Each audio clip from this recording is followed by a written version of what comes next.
Not seen that just yet.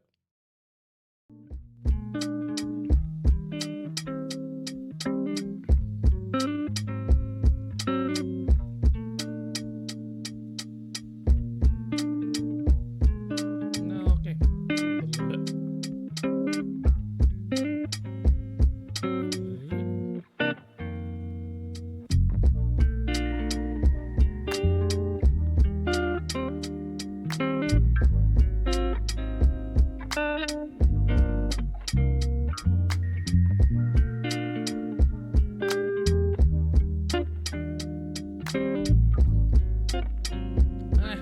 Temukan.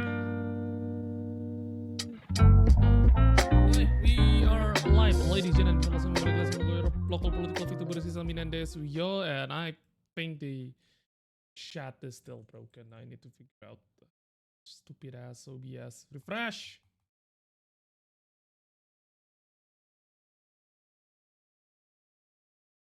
Fast. It shows up now. Great. Anyway, we are live dan besok puasa, so I think I'm gonna do a little bit of schedule adjustments. I don't know. Things have been a little bit rough right now. And gue nervous.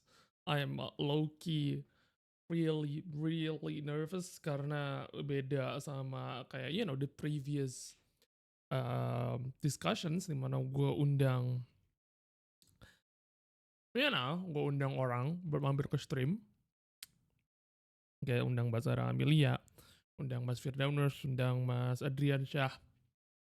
They are in a way familiar with online culture, dan these ones they have to watch my stream. They have to watch my stream. Kayak tadi pas technical meeting tadi hari ini ada technical meeting kan. Kayak kita ngobrol bentar. Terus mereka bilang kayak, oh yeah, we check in to your stream yesterday yang bahas UU BUMN. It was something seeing you responding to like so many questions, like chat is going so fast. I was like, oh no, they watch my stream. Oh no, I was not prepared for that. That's basically the personal news karena kita cuma punya waktu 30 menit, so I want to be really quick. Ya, besok puasa, udah ditentuin puasa, tapi kayaknya tipis banget anjir. Kayak tadi gue lihat ada slide-nya. Tadi gue lihat ada slide-nya gitu, kayak peta mereka kayak the map yang kayak memutuskan buat puasa tuh beneran tipis banget. I'm surprised they still call it considering kayak negara kayak Malaysia tuh masih nggak puasa. Hang on, I'll need to show you the image. Nah, tuh lihat. Look at that. So fucking thin. Basically hilalnya tuh cuma kelihatan di Aceh. And Aceh juga bukan Aceh Tengah, tapi kayak beneran ujungnya Aceh doang. And by that point we decided, oke, emang udah waktunya bulan puasa kalau begitu. Ini kayak ntar lu pasti bakal lihat ada berita kayak Malaysia belum, baru Malaysia belum, Singapura gue nggak tahu Singapura udah nentuin puasa atau belum. I need to check on Singapore. So that's basically sama menunaikan ibadah puasa bagi yang menunaikan. Buat yang enggak juga technically selamat menunaikan ibadah puasa karena pasti beberapa tempat makan terutama yang kayak small business bakal tutup atau jam bukanya berkurang. Soalnya kalau Enu ngeliat hilal, kalau Enu pakainya kalender bulan, padahal hilal juga ngaruh dari cuaca. Ya, I mean, I guess, I don't know, I'm not religious, I'm not the experts in this kind of area, so gue ikutin aja lah. Just follow what the government says, karena kalau pemerintah yang salah ya dosanya dosa pemerintah, nanggung dosa seluruh rakyat Indonesia. Ya kan? That's how these things works, right? Right? Right? Let's see, what's on the news? Oh yeah, yang pengoplosan bensin, of course. Let's talk about that. We have like, what, 30 minutes? Oh, fuck it. Oh boy, that one, that was gua gua ngantri Shell, sekarang ngantri Shell rame banget. I don't know how the fuck we end up in that situation, honestly. Dan gua masih nggak percaya kalau kerugiannya itu sampai quad trillion. I just I just refuse to believe that. It seems like an impossible number to comprehend right now. Hey, did I miss something today? Nope. Kecuali lu nggak nonton berita soal mencari hilal, nothing you miss, nothing. Gua lagi ngomongin yang soal um, kasus korupsi di Pertamina. My girlfriend told me because like she understand the science. Sebenarnya nggak ada yang salah kayak misalnya lo beli bensin yang secara oktannya sedikit lebih rendah kayak misalnya lo harus memenuhi oktan 92 tapi lo tapi adanya ya 90. You can enhance that. It's technically possible and legal. Yang jadi permasalahan dalam kasus Pertamina ini dan makanya gue juga lagi-lagi nggak setuju dengan keyword yang digunakan di media pengoplosan.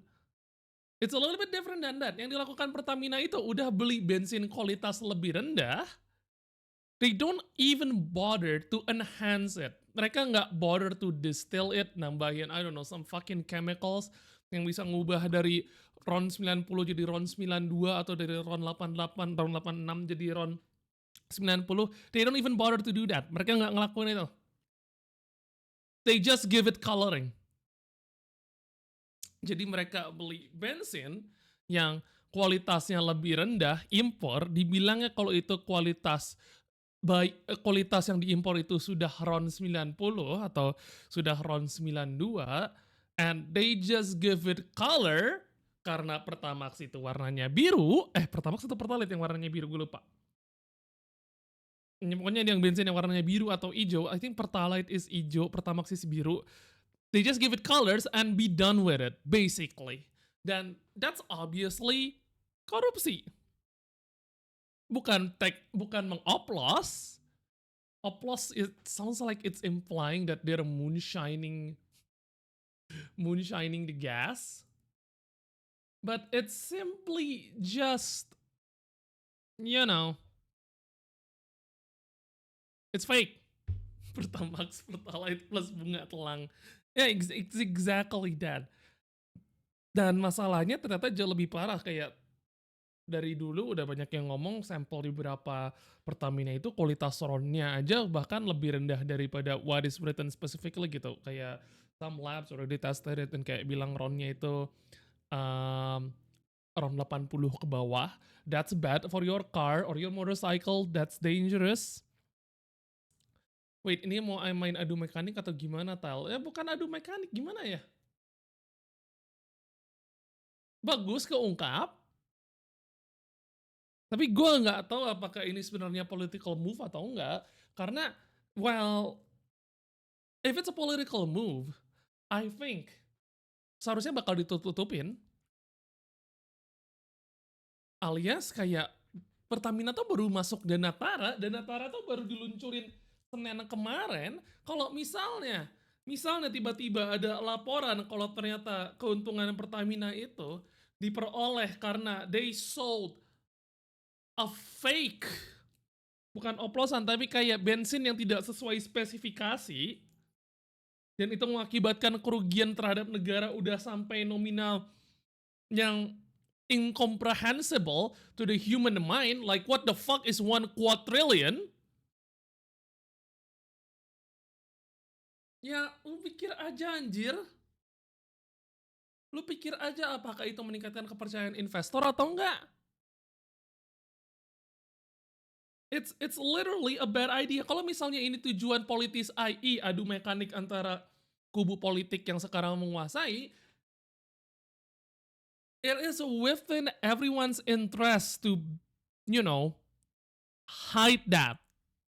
Karena nggak mau curi momentum positif as little as it is yang didapatkan dari Danatara. Walaupun pasar sudah menilai bahwa mereka tidak percaya diri, mereka ragu dengan Danatara because IHSG dan semua saham-saham bank BUMN has been fucking sliding down.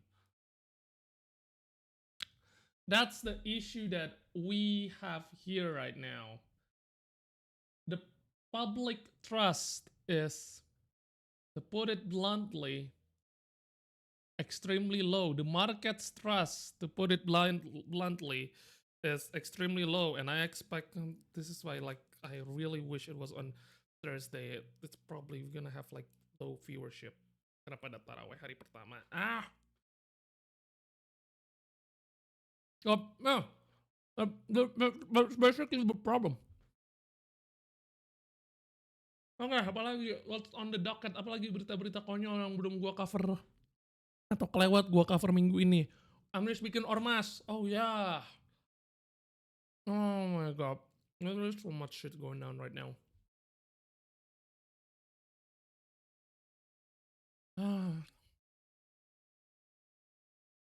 Beneran? What's on the news? Oh, check.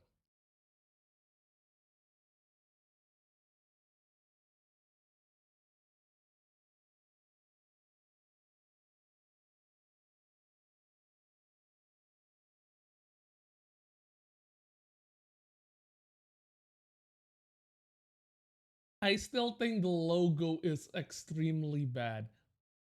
It's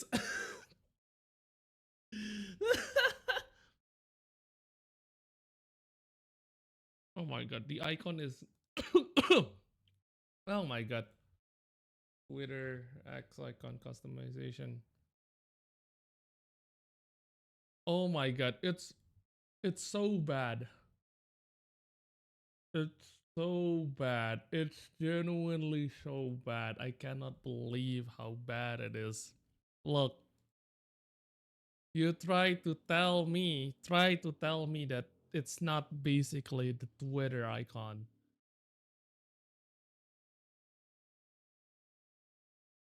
Lihat yang oranye paling bawah anjir. I refuse to admit kalau ini adalah sebuah logo organisasi Bonafide because it looks exactly like the Twitter logo. It is the Twitter logo, isn't it? Oh my god, it is the Twitter. Oh fuck. Look. Oh my god, there's no way. Oh my god. Gue nggak tahu yang supposedly Gen Z pada kemana. It's a little bit concerning that we don't see Gen Z, Gen Alpha movement buat bikin ormas yang kayak mendukung gerakan politik alternatif. I'm a little bit concerned about that. I'm genuinely concerned. Because, yeah,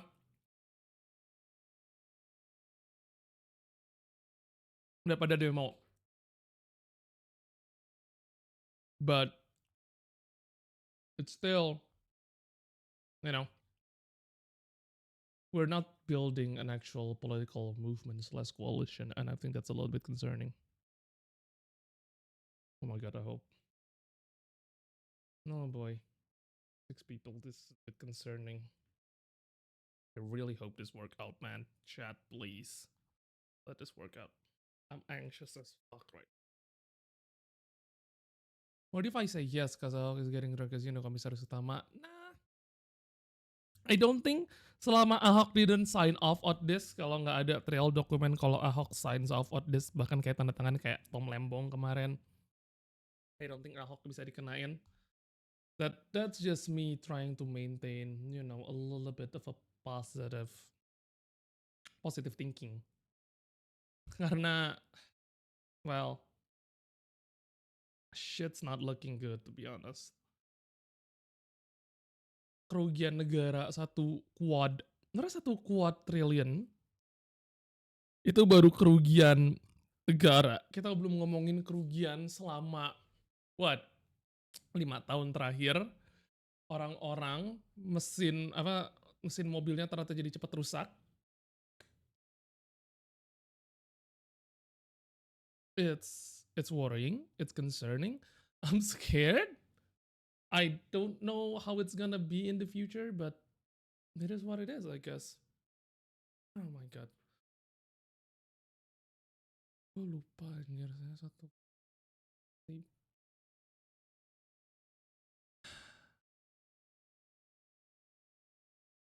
What else?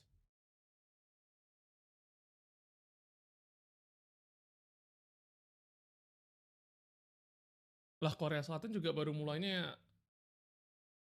Korea Selatan, Taiwan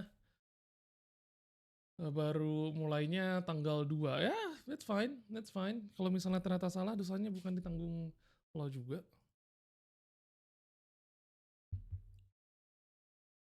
Oh god, I need something to comfort me. I'm a little bit anxious as fuck right now. I cannot believe it is actually.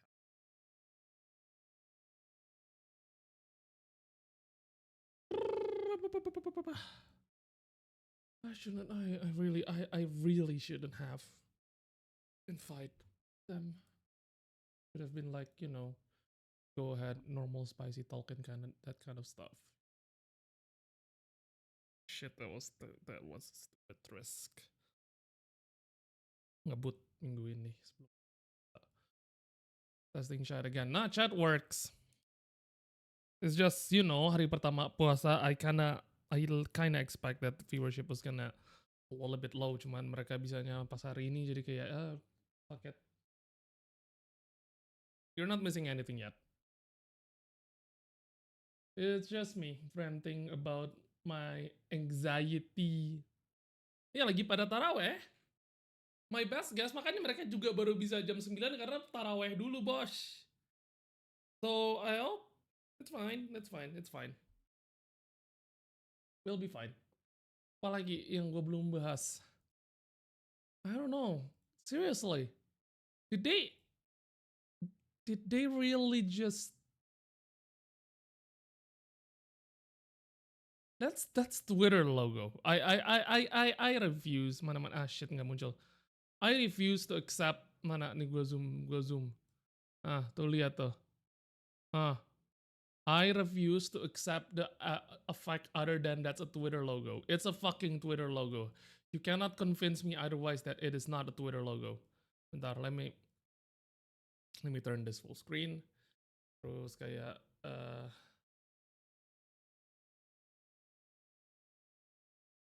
pisah on a new tab.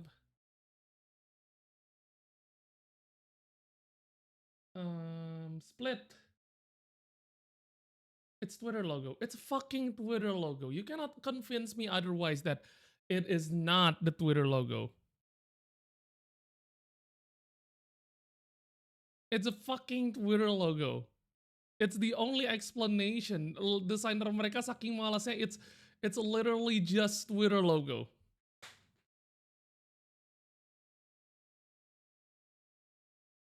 Oh my god. Oh my god. I mean, weight garisnya beda sih, tapi kayak oke, gue ngerti konsepnya pentungan. Gue ngerti, I understand the concept. Nama gerakannya gerakan rakyat, logonya pentungan. But masa nggak ada yang kepikiran kayak, hey, that logo looks way too close to Twitter.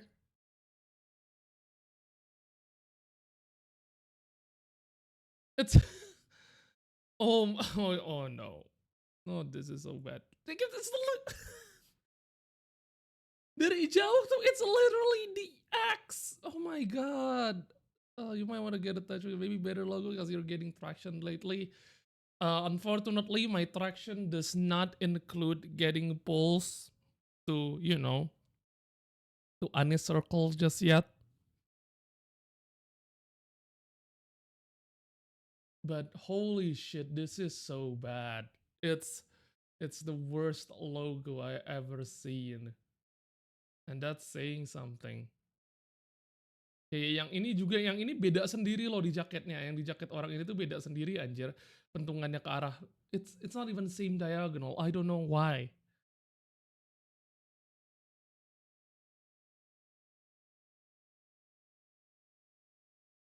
Saharina Hamid. Who the fuck is Sahrin Hamid? Let's Google this motherfucker. Profil Sahrin Hamid SH. Don't tell me he's a grifter. He's definitely a grifter.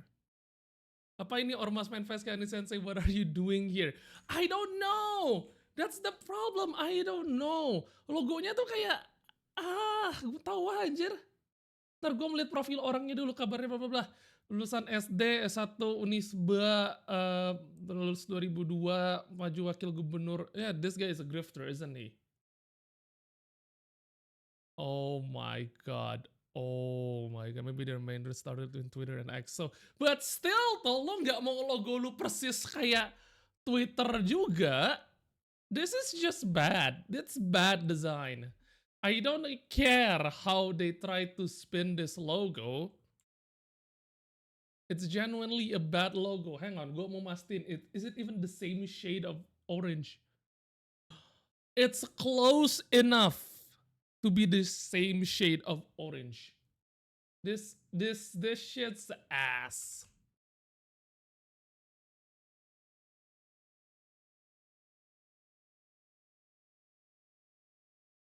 This shit's so ass, man. I cannot believe.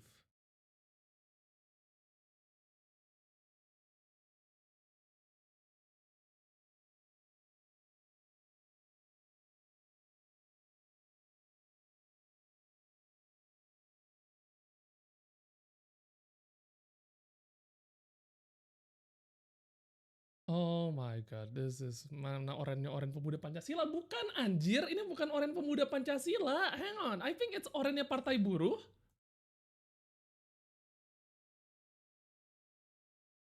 Ya kan? It's the same shade of orange sama Partai Buruh.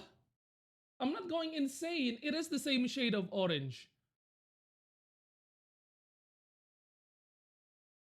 Ini udah dari kapan anjir? Kenapa akunnya? Ini akunnya udah aktif dari seminggu.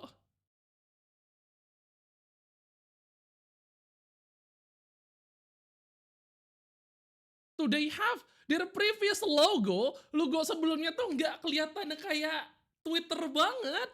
Ya, yeah, it's still an X. Tapi kayak lebih visually distinct pentungannya.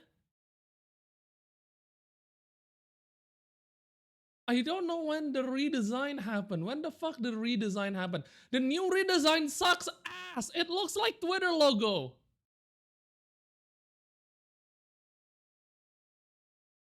Siapapun yang buat harus diganti anjir. It literally logo paling jelek. The ugliest redesign. Tinggal kasih lo orang-orang serapat struktur pembentukan gerakan rakyat. Mereka baru logo awal mereka ya begini, kinda goofy. Terus kenapa nggak yang ini aja? Ini udah bagus gini anjir. Udah bagus gini. Udah bagus gini. You don't need to ruin a perfection right now. There's no need to change what is actually kinda perfect, kinda decent. It's not a bad logo. I mean, it could be worse, but kayak, yeah, I see it. I see the vision. Gue lihat, gue bisa kebayang ini tujuannya apa. It doesn't look ass. Oh my god, oh my god. Oh my god. Ini udah ada dari Desember, cuy. This is not a new organization. They've been doing this for like a while. Pelepasan Bagana Gerak ke Gempa Sukabumi Natal 2024, tahun baru 2025. Apa bikin ormas di 2025? Maksud dari pengurus Dewan Pimpinan Dirgahayu PDIP. Yeah, I feel like I kinda have like bad vibes about this org. Ingat Projo Jokowi. Yeah, I have bad vibes. This is just bad vibes. I don't know. Emang perlu gerakan politik alternatif dan kayak kalau misalnya emang perlu tokoh semacam tokoh yang tersentralisasi, tokoh to rally around Anies. Yeah, sure, he's not my first pick, but he's not my worst pick. Tapi organisasi kayak begini, ngelihat logonya, ngelihat poster mereka, ngelihat kegiatan mereka, it's giving me projo vibes and I'm not feeling good about it. Kayak what happens? What happens in like kalau misalnya 2029 Anies terpilih, like what will happen to this kind of organization? Apakah orang-orangnya bakal naik jabatan atau enggak? I feel like it's kind of grifter, or gue nggak tahu harus nyebutnya apa lagi, karena ya ini emang organisasi yang diisi sama orang-orang yang emang punya ambisi politik buat masuk jadi inner circle-nya Anies. It's a grifter org.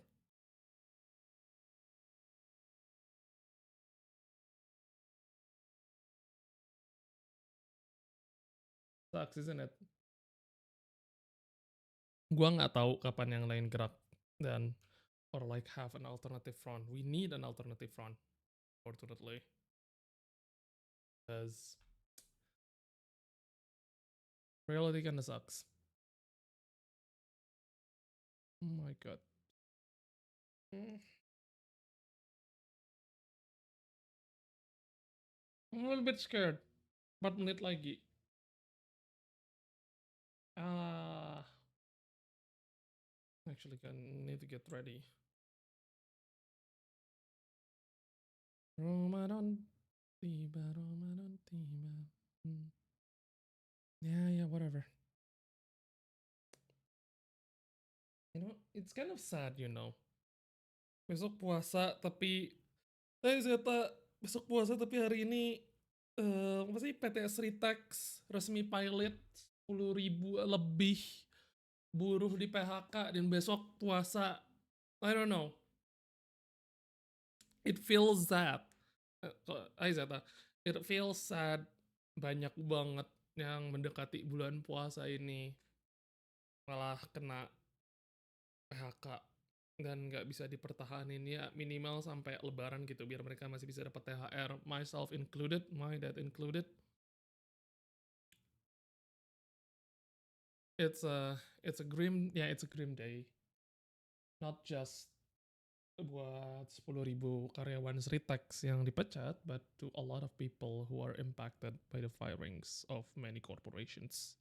Kayak yang pegawai-pegawai yang jujur di e-fishery, me and my team, dad, dan ASN-ASN lain yang harus dirumahkan, jabatan-jabatan yang kayak dianggap nggak penting. Dan gue juga yakin bentar lagi kita bakal dapat banyak berita dari kayak organisasi apa sih yang buat penyandang disabilitas itu, badan penyandang disabilitas something. Mereka juga bakal banyak ngelakuin PHK. Karena anjir, lu bayangin anjir, dari 5 miliar jadi 500 juta. Satu provinsi itu cuma dapat 15 juta anjir. It's not it's not possible at all. It's I don't like this. And I don't know what's the solution. Gue yakin banyak bulan puasa, banyak orang yang mindsetnya kayak ya we need to survive through bulan puasa, tapi kayak nggak marah-marah, nggak ngumpatin pemerintah, tapi emang pemerintah pantas diumpatin, gimana dong? Apa nggak kasihan sama 10.000 pegawai Sritex yang sekarang di rumah kan dan mungkin bakal sulit cari kerja bulan puasa tuh biasanya hiring pause loh di Indo. Karena ya nunggu banyak yang cabut pas lebaran biar bisa dimasukin berjamaah gitu loh. Hang on, let me prepare. Again, karena sekali lagi karena everyone involved is kinda a little bit boomery. Um, Rada kasihan gue sama kolumnis Sritex bikin Tony Jack dari gue. Ya makanya kan kayak pabrik pilot kayak Sritex, one of the biggest pilot, dan gue tau banyak yang nyalahin, yang udah jam 9, fuck. Give me some time, okay? Please stand by. I need to start my virtual. Fuck it. Orang gue perlu benerin ininya juga. Ah. Bentar.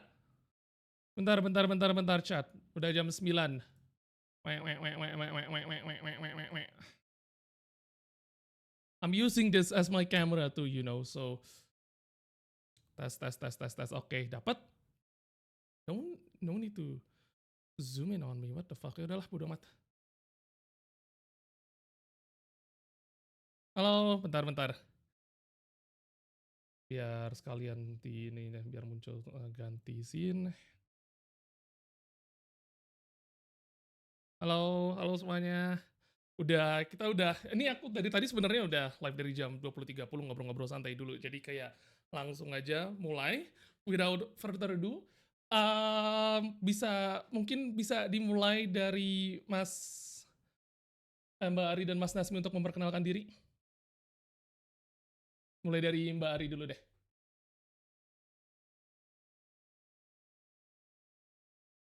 Halo.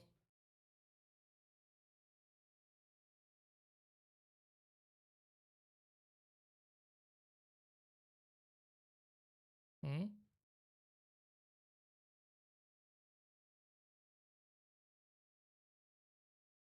Hmm. Selamat malam. Dan lanjut Mas Nasmi mungkin bisa memperkenalkan diri. Ya, udah.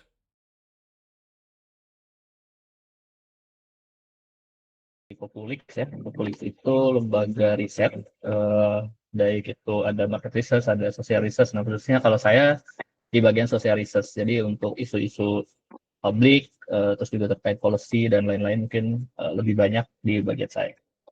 Thank you. Thank you. Oke, first of all, thank you buat Mbak Ari dan Mas Nasmi buat mau mampir ke Spicy Talk. Ini emang, I know it's a little bit unexpected. Itu juga sebuah format yang mungkin nggak pernah dilakuin sebelumnya, apalagi dengan host yang juga bukan manusia nyata. But thank you to be here, dan sebelum memulai gue juga mau shout out ke Kevin dari Populix yang bantu set this whole thing up.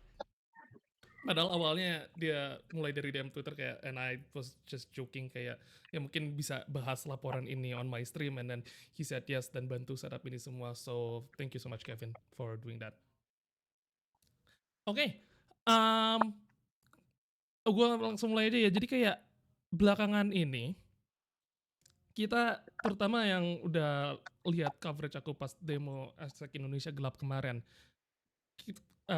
untuk pertama kalinya ngerasa, mungkin banyak dari viewer atau yang lain juga ngerasa kalau media, terutama media mainstream, jadi tidak bisa diandalkan dalam peliputan demo atau memberikan perspektif yang tidak bias kepada pendemo. Dan mungkin banyak yang bertanya-tanya kayak, kenapa tiba-tiba jadi kayak begini? Apakah ada tekanan, apakah ada upaya intimidasi atau supresi atau something else like that? Nah, Mbak Mbak Ari dan Mas Nasmi ini, mereka bantu menyusun apa yang disebut dengan Indeks Keselamatan Jurnalis, dan tahun 2024 mereka udah rilis laporan mereka. Before we get to that though, apa sih bedanya Indeks Keselamatan Jurnalis dan kenapa itu ada, dan bedanya sama parameter yang mungkin udah dikenal yang audiens tahu gitu, kayak misalnya Indeks Kebebasan Persnya Dewan Pers atau WPFI. Oke, mungkin aku dulu ya, Ya. kenapa sampai ada indeks keselamatan jurnalis, nanti mungkin Nasmi bisa tambahin. Intinya sih dari quote unquote mandat dari program jurnalisme aman ini adalah, salah satunya adalah melakukan pemetaan kekerasan jurnalis di tanah air gitu ya. Bentuknya seperti apa dan apa aja yang faktor kekerasan yang dialami teman-teman jurnalis gitu. Nah, itu adalah salah satu mandat yang harus dilakukan oleh jurnalisme aman. Maka itu keluarannya berupa indeks keselamatan jurnalis gitu. Jadi biar kan kita di Indonesia sudah ada indeks kemerdekaan persnya Dewan Pers, kemudian ada lagi mungkin indeks yang terkait sama bukan pers lagi. Nah, kemudian AJI itu 2022 juga sudah bikin sebenarnya ini namanya Indeks Keselamatan Jurnalis. Cuma waktu itu masih apa ya bilangnya, mappingnya hanya teman-teman anggota AJI. Nah, Maka dari itu, ingin lebih luas lagi dan kita mau ngelanjutin itu juga karena itu bagian dari, sekali lagi bagian dari mandat dari, apa namanya, biar kita punya data yang komprehensif. Nah, akhirnya, lahirlah indeks keselamatan jurnalis gitu. Mungkin, untuk bedanya parameter indeks, lainnya dari Dewan Pers atau, apa namanya, Reporter Without Borders bisa dijelasin sama Nasmi ya? Mhm. Ya, secara background kenapa lahir dan kenapa muncul si indeks ini, nah, sejak 2023 juga dulu itu udah dijelasin oleh Mbak Ari, dan apa sih bedanya dan kemana kita akan memposisikan si indeks keselamatan jurnalis ini.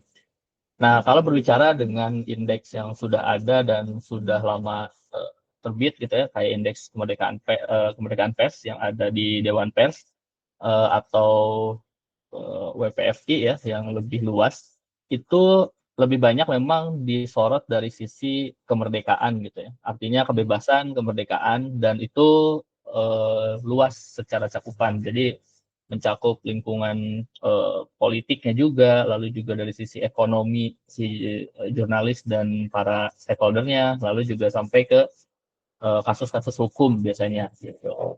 Atau kalau yang WPF itu juga lebih luas ke sosio-kultural gitu. Jadi tidak hanya melihat dari jurnalis. Nah, di situ di kedua indeks itu sebenarnya ada juga pilar ataupun variabel mengenai kekerasan ataupun keselamatan jurnalis. Tapi itu hanya dilihat dari sisi makro dan mungkin permukaannya aja gitu. Karena kan dia harus di-blend dengan variabel-variabel lain ya mengenai politik, situasi politik, terus juga ekonomi dan lain-lain.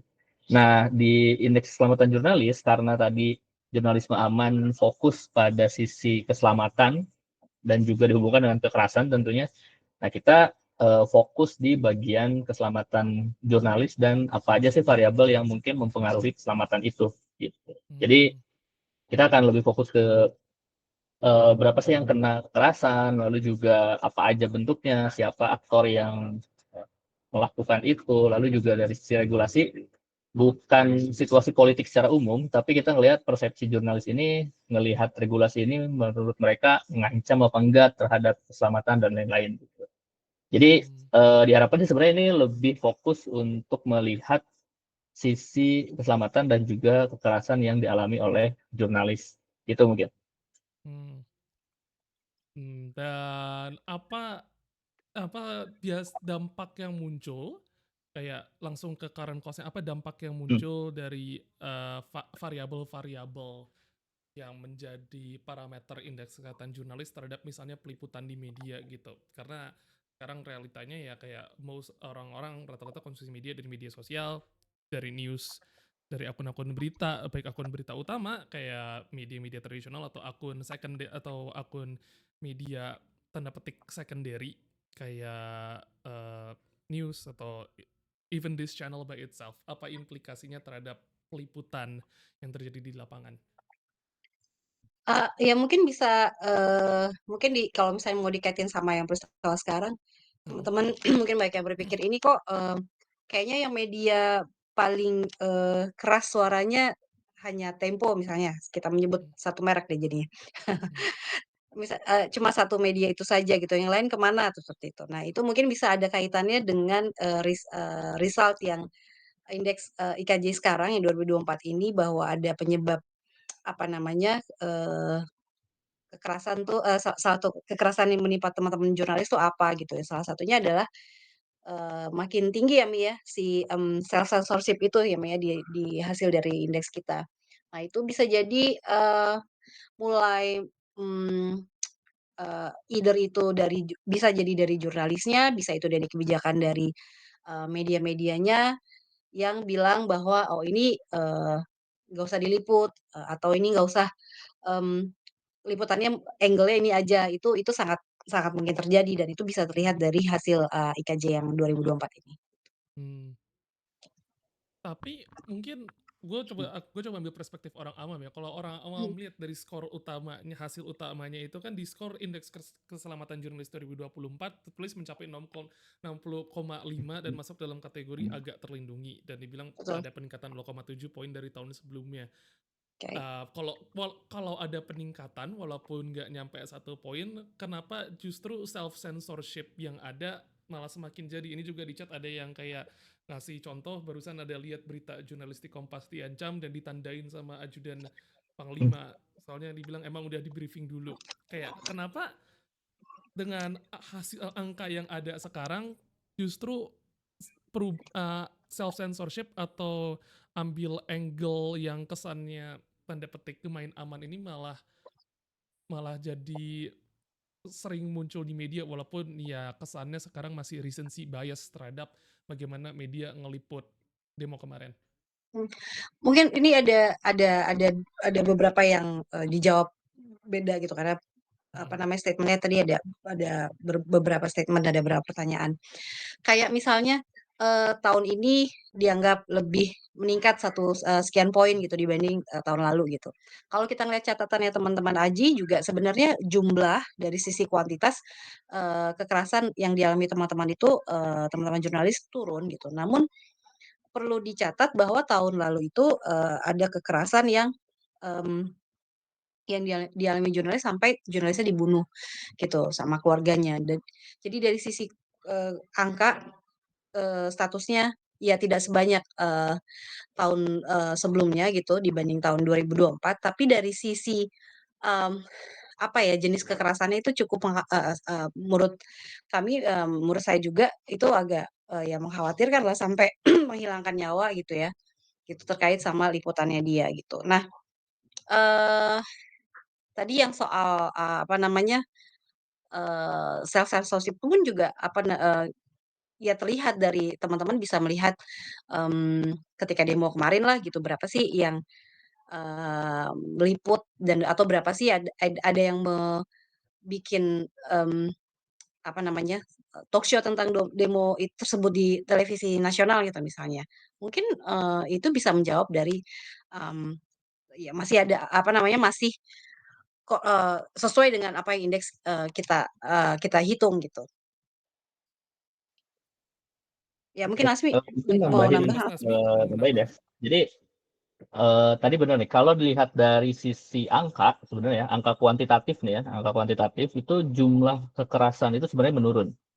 Artinya eh, orang yang tadinya banyak yang kena gitu, itu sebenarnya lebih sedikit lah porsinya.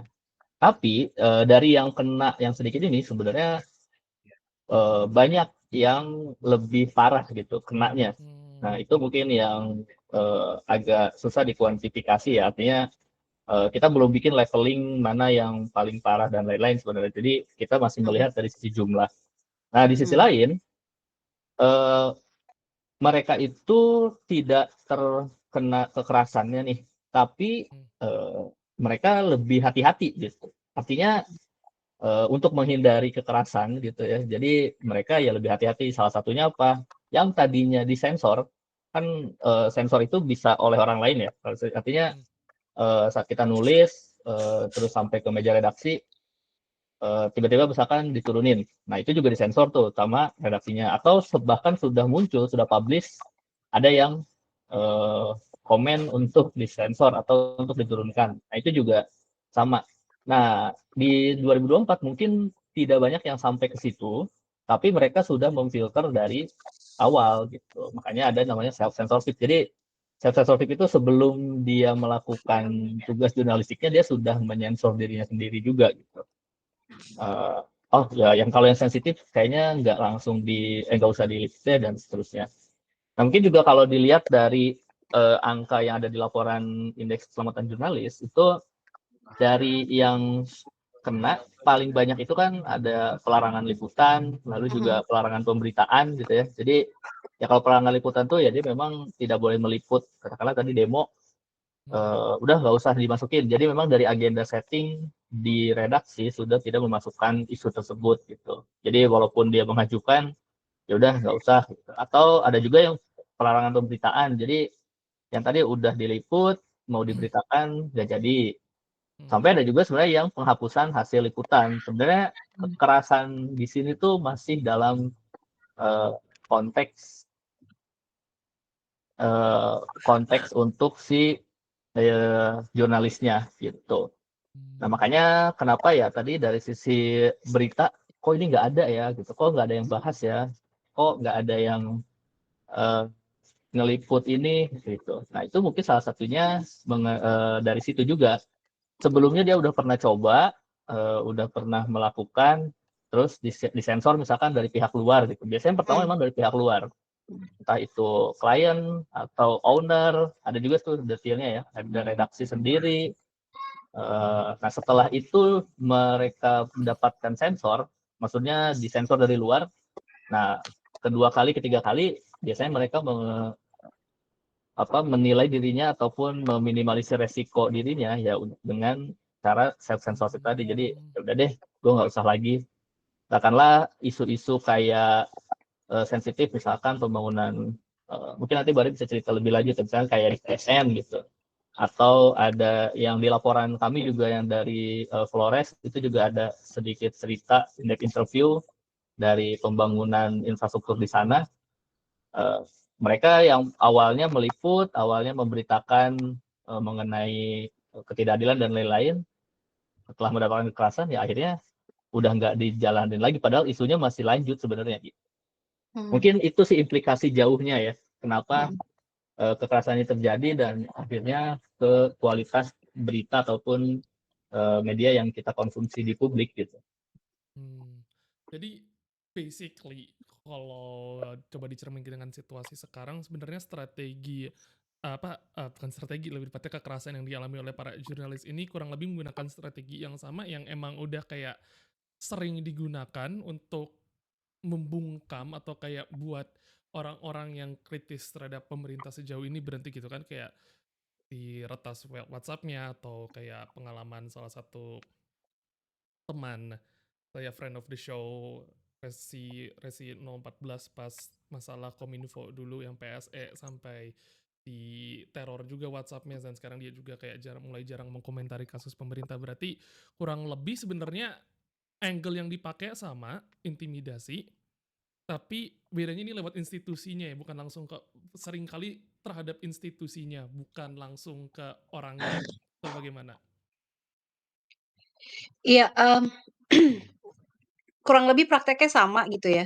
Mhm. Eee, mu Ya mungkin dulu langsung, wartawannya misalnya ketika nulis berita terus di-upload di sosial media terus, siapa pelaku kemudian mencari tahu siapa, apa namanya, nama Mhm. wartawannya dan kemudian di-doxing dan lain sebagainya. Itu yang terjadi di awal-awal ketika, Mhm. apa namanya, banyak, mmm, media-media online gitu ya, nggak usah media online lah ya, media yang lain pun, dan dia tidak, dia punya platform, eee, selain platform digitalnya juga dapat masalah kayak gitu. Nah belakangan mungkin ya itu akhirnya dampaknya ke sininya, either itu, dari redaksinya mulai main, aman atau kemudian ada tuntutan, dari luar biasanya yang minta ke entah itu, atasannya, entah itu mungkin owner dari si media itu tersebut, atau mungkin justru owner-nya itu, punya, relasi dengan, yang terkait dengan pemberitaan. Nah itu bisa jadi seperti itu. Tadi sebelumnya kita balik, ke yang sebelumnya yang apa namanya, ini baru dimunculin 2 hari kemudian ada Mhm. kekerasan, ini emang saya sendiri juga, agak sedikit bukan agak sedikit ya, agak syok dan sedih juga gitu loh karena, mmm, wah ini kita udah ngeluarin dan kita sudah banyak, karena jurnalis aman ini kan, tidak stakeholder-nya itu nggak cuma teman-teman jurnalis aja gitu ya, juga Mhm. ada terutama kita memang endorsement-nya ke, apa namanya, ke aparat penegak hukum, terus ke pemerintah dan lain sebagainya gitu. Kita sudah, juga memberikan kapasitas, building ke seluruh stakeholder gitu, tapi masih ada kejadian kayak gini. Tapi untungnya respons, dengan cepat gitu ya, itulah, kita harus lihat sisi baiknya, apalagi sekarang kalau ngelihat teman-teman di X itu juga cukup kritis gitu ya ngebela Mhm. wartawan Kompas dan kemudian kasus di Ternate dan juga ada Aji Indonesia, KKJ yang merespon, ini. Mudah-mudahan sih mereka semakin, paham ya bahwa nggak bisa melakukan atau teman-teman jurnalis kayak gitu. Mmm. Iya Nih itu balik lagi ke sini memang kayaknya memang harus kita nggak boleh capek, kita nggak boleh henti-hentinya terus untuk, mhm. campaign tentang apa, kebebasan pers, tentang keselamatan teman-teman jurnalis, kita memang nggak boleh berhenti sih. Kalau dari Mas Nazmi sendiri?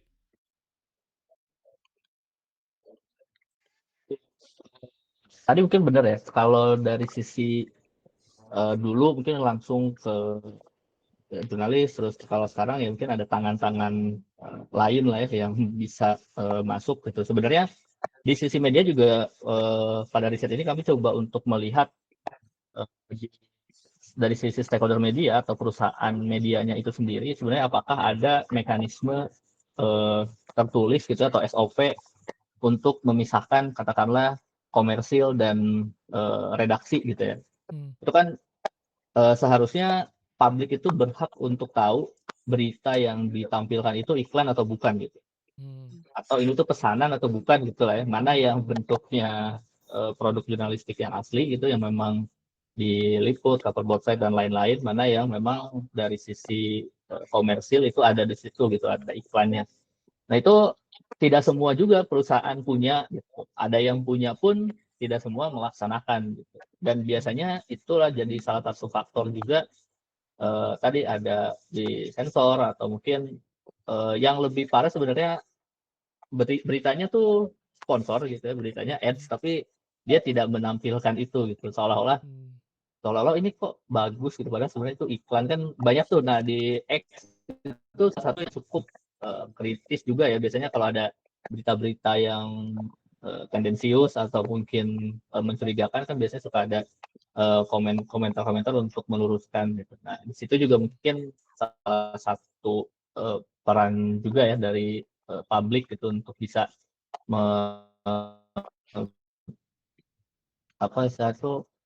untuk bisa menjaga lah biar si jurnalistik dan produk media juga tetap bisa bagus gitu secara ekosistem. Tuh. Jadi aku mau sekedar follow up gitu. Berarti kayak praktek pemisahan antara komersil, editorial slash opini sama news itu bukan sesuatu yang praktek lumrah di Indonesia ya. Soalnya kan kayak aku mikirnya selama ini ya, gue mikirnya kayak itu praktek yang seharusnya wajar soalnya institusi lain kayak New York Times kan memang ada pemisahan antara komersil, opinion, sama news section gitu. Bahkan mereka tuh beneran dipisah siloed off gitu. Di Indonesia nggak ada pemisahan seperti itu ya? Atau jarang? Harusnya sih ada ya, wajib itu kayak semuanya ada kalau, kita sebutnya firewall gitu ya. Mm-mm. Nah itu tinggal implementasinya aja gitu untuk, di newsroom tuh seperti apa gitu. Kadang kita tidak bisa, ada satu, misalnya ada beberapa media nggak semuanya bisa menerapkan si firewall itu gitu. Kadang ada cawe-cawe dari, misalnya bahkan ada yang bilang, ketika si redaksi mau nulis sesuatu gitu, terus head sales-nya bilang, "Eh, itu kemarin dia baru iklan iklan di kita nih, masa lo tulis gitu sih?" Gitu, itu terjadi gitu. Padahal tuh Hmm. kita udah di dunia jurnalistik manapun ya secara secara teori jurnalistik pun juga harus dipisah gitu. Ini berita yang memang buat publik apapun, either itu bagus, either itu ternyata, busuk ya memang harus diceritakan, harus diinformasikan. Nah, tapi di satu sisi juga ada kepentingan yang lain gitu yang merasa takut kue iklannya hilang atau mungkin ada relasi dengan owner atau sebenarnya itu harus semuanya ada gitu. Cuma ya itulah suka terjadi begitu saja lah di ruang redaksi itu kayak gitu. Hmm. Buat mereka yang, mungkin, eee, ya bisa jadi, tidak seindependen itu ternyata gitu loh. Hmm. Ini ada satu teori slash pertanyaan dari chat yang kayak fenomena kemarin banyak ke pemret dikumpulkan oleh presiden di kediaman pribadinya itu apakah dalam konteks keamanan jurnalis bisa disebut kayak semacam salah satu bentuk in- intimidasi agar agar ada arahan dari presiden kalau pemret jangan memberitakan yang gelap-gelap dan harusnya yang cerah-cerah aja atau atau kebanyakan orang bahkan kayak di sosial media itu ya agak berpikir terlalu jauh dalam konteks itu. Well, ya tahulah, yang arrange pertemuan itu kita semua tahu siapa gitu ya di balik itu. Mm-mm. Terus mungkin ada beberapa atau mungkin dari 1, 2 media yang, "Loh kok dia datang sih?" Gitu. Wah udah Mmm, nih nggak ini nih. Kalau kalau gue sih lebih lihat kita benefit of doubt aja gitu ya. mmm, Eee, Wartawan tuh memang harusnya bisa mingle ke mana pun gitu. mmm, Mungkin dia pengen ngelihat gitu, mungkin, beberapa jurnalis yang, publik ngerasa, "Wah si Aul nih, dia sekarang udah merapat nih," gitu, ada komentar-komentar kayak gitu. Mungkin dia punya punya pemikiran yang lain gitu ya, punya pengen tahu ada apa sih ini kok gue datang deh gitu, gue putusin datang. Mmm, itu kita mencoba untuk berpikir positif aja gitu ya. mmm, Walaupun sebenarnya if I were Pemret, gue nggak misal diundang, gue nggak akan mau gitu datang ke situ. Tapi lagi-lagi kan Pemret itu masih ada owner dari di atasnya masih ada gitu ya, mungkin, mmm, dekat dengan, ring satu gitu yang, "Nggak bisa mhm, lu mesti datang ya." Ya sudah datang, yang penting selama tidak melanggar prinsip, dan etika jurnalis, ya mau nggak mau harus datang gitu. Ya cuma tapi itu memang, mmm, kalau ngelihat agak gimana gitu ya ngelihat, diundang dan kita tahulah siapa background-nya, mhm, apa background, yang undangnya siapa dan lain sebagainya gitu. mhm, Mungkin Nasmi ada mmm, yang mau ditambahin, Mi? mhm, Kemarin itu ya sebenarnya baru sinyal aja ya. Nah, sinyalnya ini yang harus kita validasi setelahnya nih gimana produk-produk, jurnalistik pasca, dikumpulin itu gitu. Dikumpulin, Nah, iya. biasanya memang tadi ya diundang lah ya, bukan dikumpulkan, diundang gitu gitu. ke acara gitu. Nah, karena memang, tadi ya konteks secara umum ya sebenarnya nggak apa-apa nih biar tahu lebih dalam, terus juga mungkin di situ ada kesempatan untuk bertanya lebih detail dan lain-lain, itu juga bisa jadi sinyal bagus gitu, artinya terbuka. Tapi di satu sisi, karena itu balik lagi secara forumnya mungkin tertutup gitu, eee, Mhm, kita juga nggak tahu apa hasilnya dan, apa yang terjadi di dalamnya, ya yang kita bisa nilai mungkin nanti setelahnya gitu, apa yang Iya, akan terjadi, pada produk-produk jurnalistik pasca itu. mmm, Nah yang, apa, yang mungkin ditakutkan itu ya adanya tadi, dalam tanda kutip "sensor-sensor" yang akan terjadi ke depannya gitu. Karena, beberapa kejadian sebelumnya memang kalau yang, apa, sensor ataupun pelarangan gitu tuh biasanya ya sudah terjadi, apa, udah terjadi diliput, terus misalkan dia terlalu dalam tanda kutip "terlalu galak" ke suatu pihak, nah dipanggillah atau didatangilah sama pihak tersebut, nah biasanya jadi melunak gitu. Nah, itu sih yang mungkin menjadi ketakutan banyak, orang juga ya pada saat mhm, adanya sinyal tadi gitu. Let's see lah sebenarnya kalau dari sisi, ini juga mungkin di risetnya sendiri gitu ya, kalau dilihat mau 5 tahun ke depan gimana nih, ancamannya ataupun di masa transisi seperti apa, sebenarnya ya jurnalis lebih hati-hati, terus juga mereka menganggap ya di depan itu masih ada ancaman, termasuk salah satunya juga yang paling tinggi kan aktornya tuh dari sisi pemerintah juga. Nah, itu juga mungkin kita bisa lihat ke depannya apakah yang, apa, perkumpulan kemarin itu akan jadi, memvalidasi ancaman yang sudah apa, dilihat di riset ini atau malah jadi yang tadi sinyal baik untuk, meredam ancaman-ancaman tadi.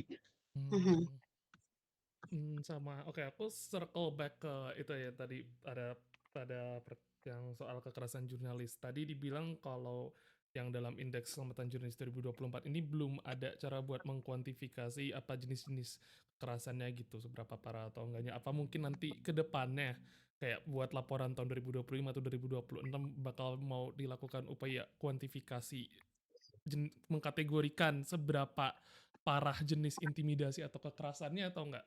Soalnya kan kayak kalau orang awam atau mungkin orang dengan tujuan yang jauh lebih apa yang tujuan lebih buruk atau tidak baik ngelihat laporan ini ya kesannya ya Indonesia sedang baik-baik saja, buktinya keamanan jurnalis 60,5 tuh skornya. oke mungkin lebih, eee, sebenarnya sebenarnya gini, harapannya sih kita bisa bisa melakukan itu ya, Hmm, mapping modelnya seperti itu, mapping kekerasan dan, tapi itu mungkin kalau secara teknis teman-teman Populix ya, Nasmi yang bisa menjawab. Cuma intinya kalau kita ngelihat lagi laporannya, makanya kan ketika kita, kampanye ini kita tonjolin nih apa sih yang mmm, walaupun angkanya naik dikit gitu, tapi apa yang jadi, apa namanya, kekerasannya seperti apa gitu.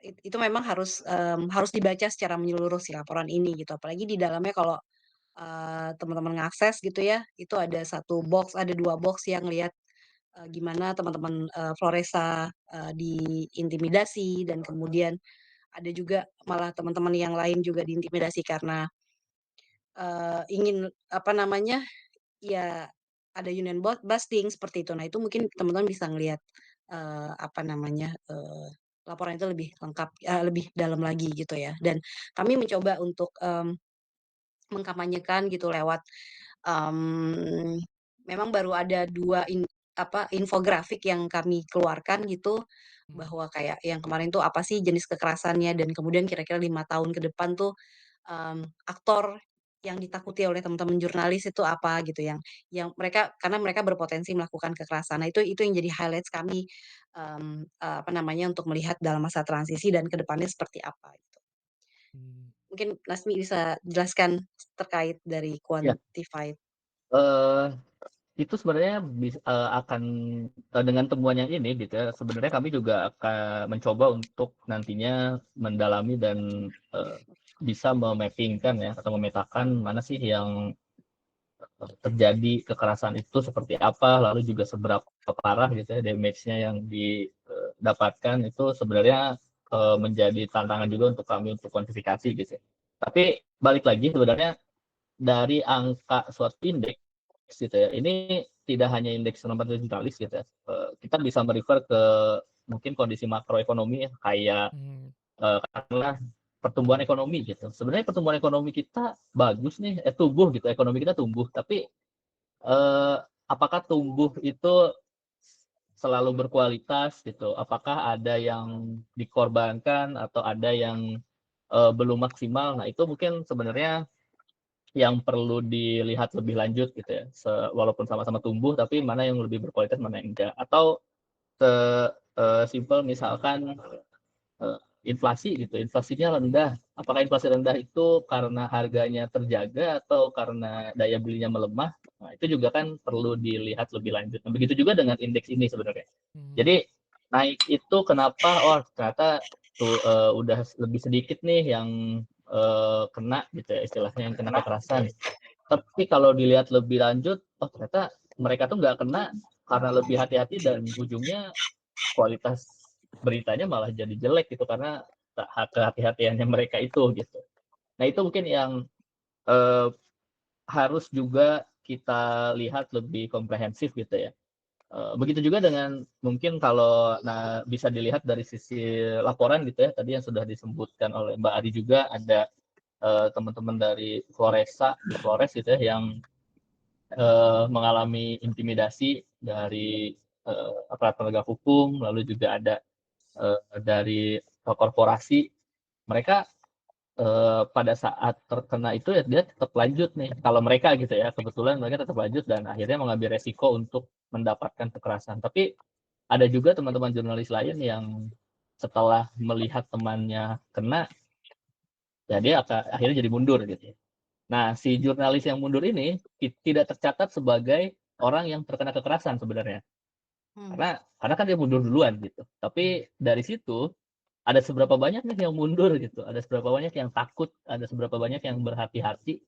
Nah, itu menjadi sinyal bahwa oh walaupun walaupun kekerasannya sedikit, orang yang kenanya sedikit, tapi yang lebih hati-hati ini justru malah punya efek lebih jauh lagi nih kepada ekosistem media kita, berita yang dikonsumsi mungkin oleh publik secara umum gitu dan seterusnya. Itu mungkin yang kita juga coba lihat ya. Makanya di publikasi kami gitu ya dan juga diskusi yang dilakukan kita tidak serta-merta untuk melihat kenaikan dari kuantitasnya aja gitu, tapi kita juga bukan skeptis ya, mungkin kita juga ngelihat oh ini turunnya kenapa, lalu juga kira-kira apa yang bisa terjadi setelah ini dan seterusnya gitu. Mungkin itu sih tambahan. Jadi sebenarnya walaupun kelihatannya meningkat bukan berarti itu indikator yang bagus juga ya, selama masih ada faktor-faktor lain yang bermain di sini. Oke, masuk masuk akal kayaknya mudah dipahami buat semuanya juga. Ya supaya nanti misalnya kalau sampai ada yang jadiin ini semacam narasi untuk memberikan kesan kalau sebenarnya ekosistem media positif, ya udah ada counterpoint-nya gitu. Tapi aku mau nanya nih, kan dalam bentuk-bentuk kekerasan yang dialami ini ada dipisahkan antara pelarangan liputan dengan pelarangan pemberitaan. Buat orang awam, myself included, ngelihatnya ya tunggu itu kan sama aja antara pelarangan liputan dengan pelarangan pemberitaan. Kenapa itu dibedain secara spesifik? Mi, boleh dijawab? Mungkin Mas Oh, Mas oke. Tadi bisa jawab? Ya. Eh, ya tadi ya. Jadi Mhm, pelarangan liputan dan pelarangan pemberitaan itu sebenarnya mirip tapi ada perbedaan sedikit lah. Jadi kalau mhm. pelarangan liputan itu benar-benar dia tidak ngeliput sama sekali gitu. Mmm, Bahkan dia tuh nggak bisa jadi tidak tahu apa yang terjadi sebenarnya. mhm, Katakanlah gini, ada demo ya kemarin, iya, Indonesia Gelap gitu, demo, ini biasanya kan kalau reporter ya tetap ada approval untuk, apa istilahnya, liputannya di mana aja dan seterusnya. Saya mau mhm, liput Indonesia Gelap nih, pengen tahu tuntutannya apa dan lain-lain. Nah itu nggak boleh istilahnya gitu, itu dilarang dilarang untuk meliput. Nah yang kedua kalau pemberitaan, dia udah meliput dulu, dia udah tahu dulu apa yang terjadi. Nah, pada saat diberitakan ternyata katakanlah, ini pemberitaannya bisa menyinggung, korporasi tertentu misalkan gitu atau, menyinggung ke pihak tertentu. Nah, itu mmm, dilarang, ditutup, tidak diberitakan gitu. Jadi Mhm. itu 2 hal berbeda. Nah, kalau yang larangan pemberitaan itu sebenarnya, kalau mungkin lihat dari leaderboard gitu ya tadi, leaderboard kekerasannya, bisa jadi itu, lebih, apa istilahnya, lebih kecil lah, karena dia setidaknya tuh udah tahu apa yang terjadi, tapi dia tidak diberitakan. Atau mmm, sebenarnya bisa jadi lebih tinggi juga ya, karena dia udah tahu tapi tetap nggak beritain. iya, Nah, tapi yang tadi, yang liputan itu bener dia tuh nggak boleh dan bisa jadi nggak tahu sama sekali apa fakta yang terjadi. Dia cuma dapat mungkin dari rilis aja lah gitu. Biasanya ada kalau yang kemarin merujuk ke kasusnya Floresa itu ada pembangunan infrastruktur, eee, setelah itu, eee, apa, kalau orang yang nggak mau ngeliput, udah lihatnya kan dari sisi rilis aja, "Oh ini infrastrukturnya diresmikan," gitu. "Oh ini kita sudah membangun bla bla bla bla," gitu. Nah, itu diberitakan. Tapi kalau yang sudah mungkin ngeliput, bisa jadi kan di situ ada point of view lain, oh ternyata pembebasan tanahnya masih bermasalah. Bermasalah. Oh ternyata masyarakat adat ada yang terdampak tapi tidak direlokasi atau di apapun itulah. Nah itu pada saat mau diberitakan masyarakat adatnya, ternyata disensor istilahnya apa dilarang gitu di situ, dilarang untuk diberitakan.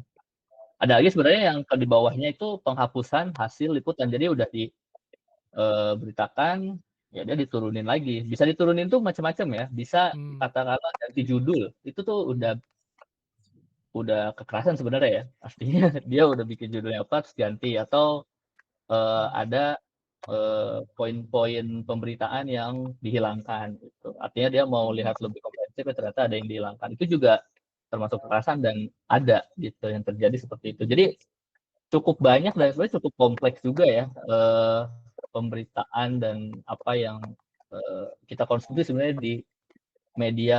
Ya kenapa tadi mungkin Mbak Aris sempat sebut merek, kok Tempo gitu misalkan, tahu soal ini, tahu soal itu, oh diberitain, kok yang lain nggak ada yang memberitakan. Nah itu tuh dinamika di dalamnya cukup kompleks sebenarnya gitu. Dan kalau melihat di sini, ya tadi banyak item-item yang sebenarnya punya koneksi lah, antar, tadi ya item-item tadi gitu. Mungkin mmm, Mbak Ari bisa menambahkan Mbak, untuk point Iya, of view lain?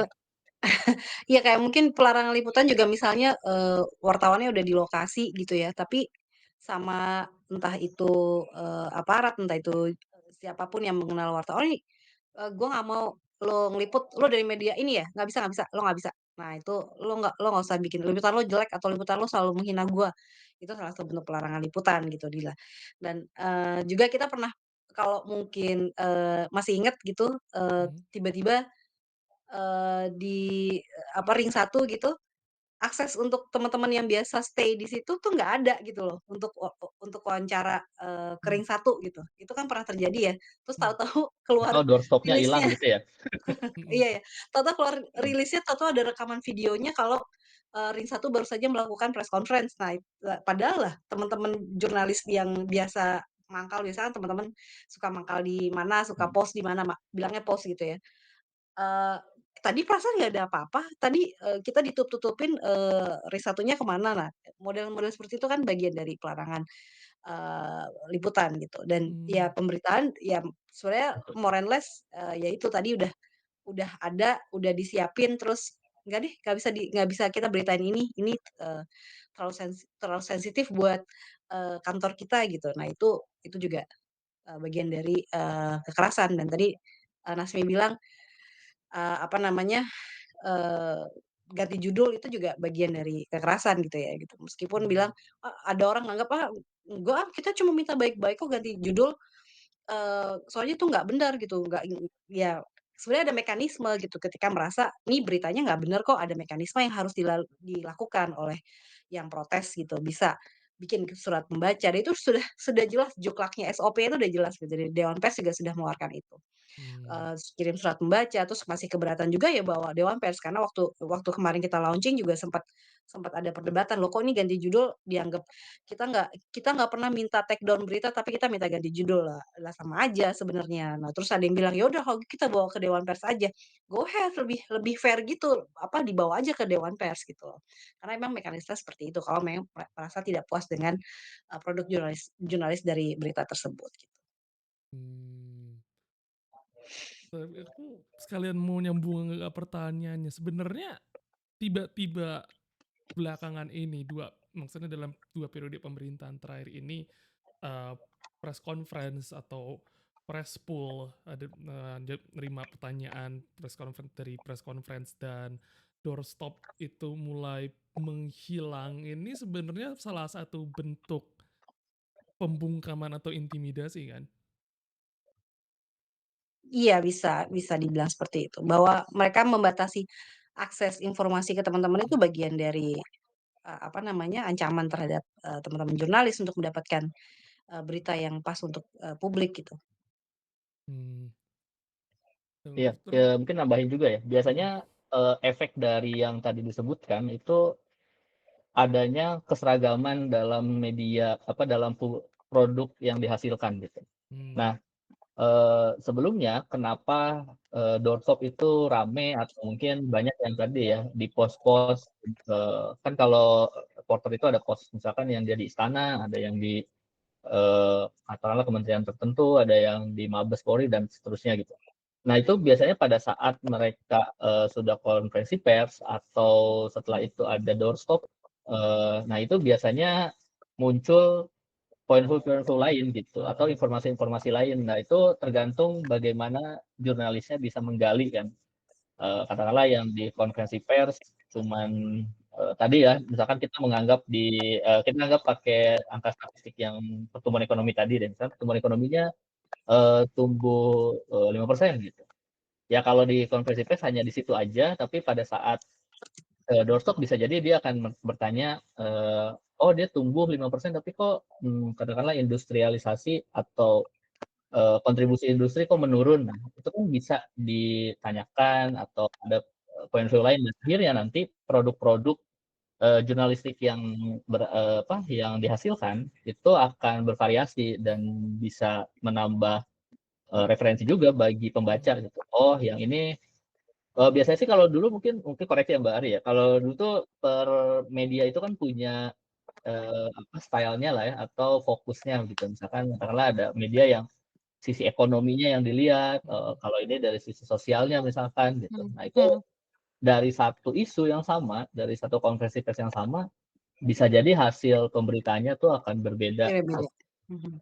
fokusnya. Nah kalau sekarang biasanya tuh sama itu aja gitu. Nah, biasanya tuh bermodalkan dari rilis dan habis itu diparafrase aja gitu. Atau Mmm. dia konfirmasi tapi kadang bisa via WA atau via komunikasi lainnya, kadang dapat konfirmasinya, kadang enggak ya. Akhirnya hanya mengandalkan rilis yang sudah dikondisikan lah istilahnya gitu, atau informasi yang sudah dikondisikan gitu. Mungkin ya kalau udah teman-teman ngelihat gitu berita-berita yang sekarang, mau dari media A, media B, media C, judulnya mirip, point of view-nya mirip gitu ya, itu mungkin salah satunya karena akses informasinya sebenarnya terbatas gitu. Mmm. Jadi selama ini aku mikirnya kayak, oh mereka kejar target jadi cuma ngikutin yang ada dulu aja. Ternyata juga ada faktor pembatasan akses dan diversifikasi informasi yang muncul ya? That's surprising. Ya, di satu sisi kalau kita ngomongin media online ya mereka juga ngejar ini ya, ngejar banyak-banyak berita ya gitu. Harusnya sih, itu bisa jadi itu seperti itu. Jadi ya udahlah pakai template ini aja gitu. Tapi mereka kadang suka, mmm, ketika mau waktunya follow up nggak dapet kesempatan gitu. Jadi ya udah akhirnya karena udah naikin rilis, ya udah naikin rilis gitu. Mestinya, eee, ada tanggung jawab moral untuk, Mmm, follow up. Tapi bisa jadi, nggak ada atau mereka, yang membuat beritanya itu nggak mau di-follow up. Nah udah, jadi ya udah akhirnya beritanya seperti itu, mmm, kita rilis dan aja. Mhm. dan ini it's a little bit mungkin agak nyambung tapi agak out of touch ya dan I just pengen penasaran pandangan pribadi, Mbak Ari dan Mas Nasmi di sini. Kalau misalnya tiba-tiba dengan udah sekarang dibatasin doorstop, press pull dan macam-macamnya itu, terus perannya digantikan oleh influencer kayak yang sekarang terjadi di Amerika Serikat di mana pers macam Associated Press dan Reuters aksesnya ke White House dibatasin tapi sekarang mereka malah ngundang influencer-influencer. How would you feel about that?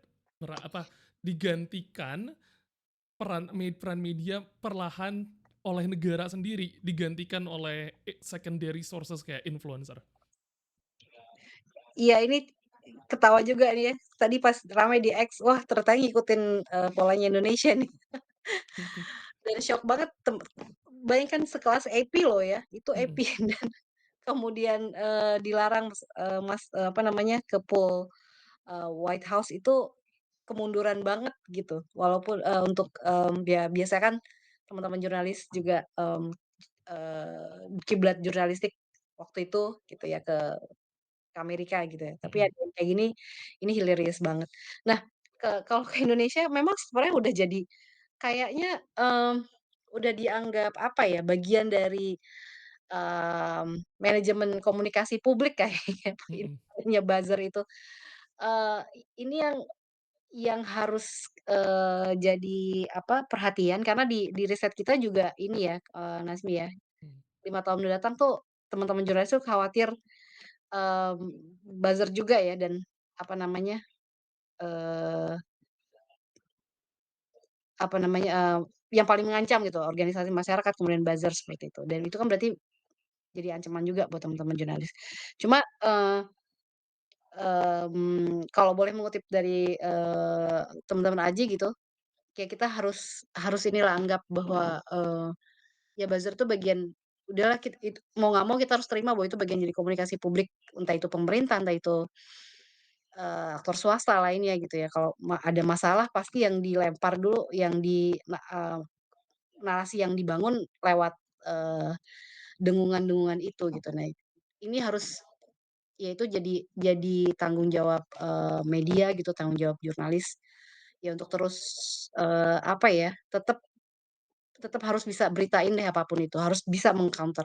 Dan mungkin saya melihat juga, publik juga semakin enek ya ngelihat, eee, kelakuan model kayak gitu, yang ada, Mhm, harusnya kita bisa, jurnalis gitu ya, dan kemudian CSO macam Jurnalisme Aman, kemudian ada teman-teman lagi dari, SafeNet atau ada dari LBH Pers yang memang concern soal, keselamatan jurnalis dan kebebasan pers itu bisa sama-sama ngajak publik untuk terus, kritis ya. Ketika narasi sudah mulai dibangun nih sama, para pendengung, kita harus bisa, feeding feeding narasi yang juga meng-counter itu semua dan kemudian bisalah, teman-teman yang publik yang memang udah, tahu mana yang Mhm. ini udah pasti nih, apa namanya, settingan, itu bisa Mmm.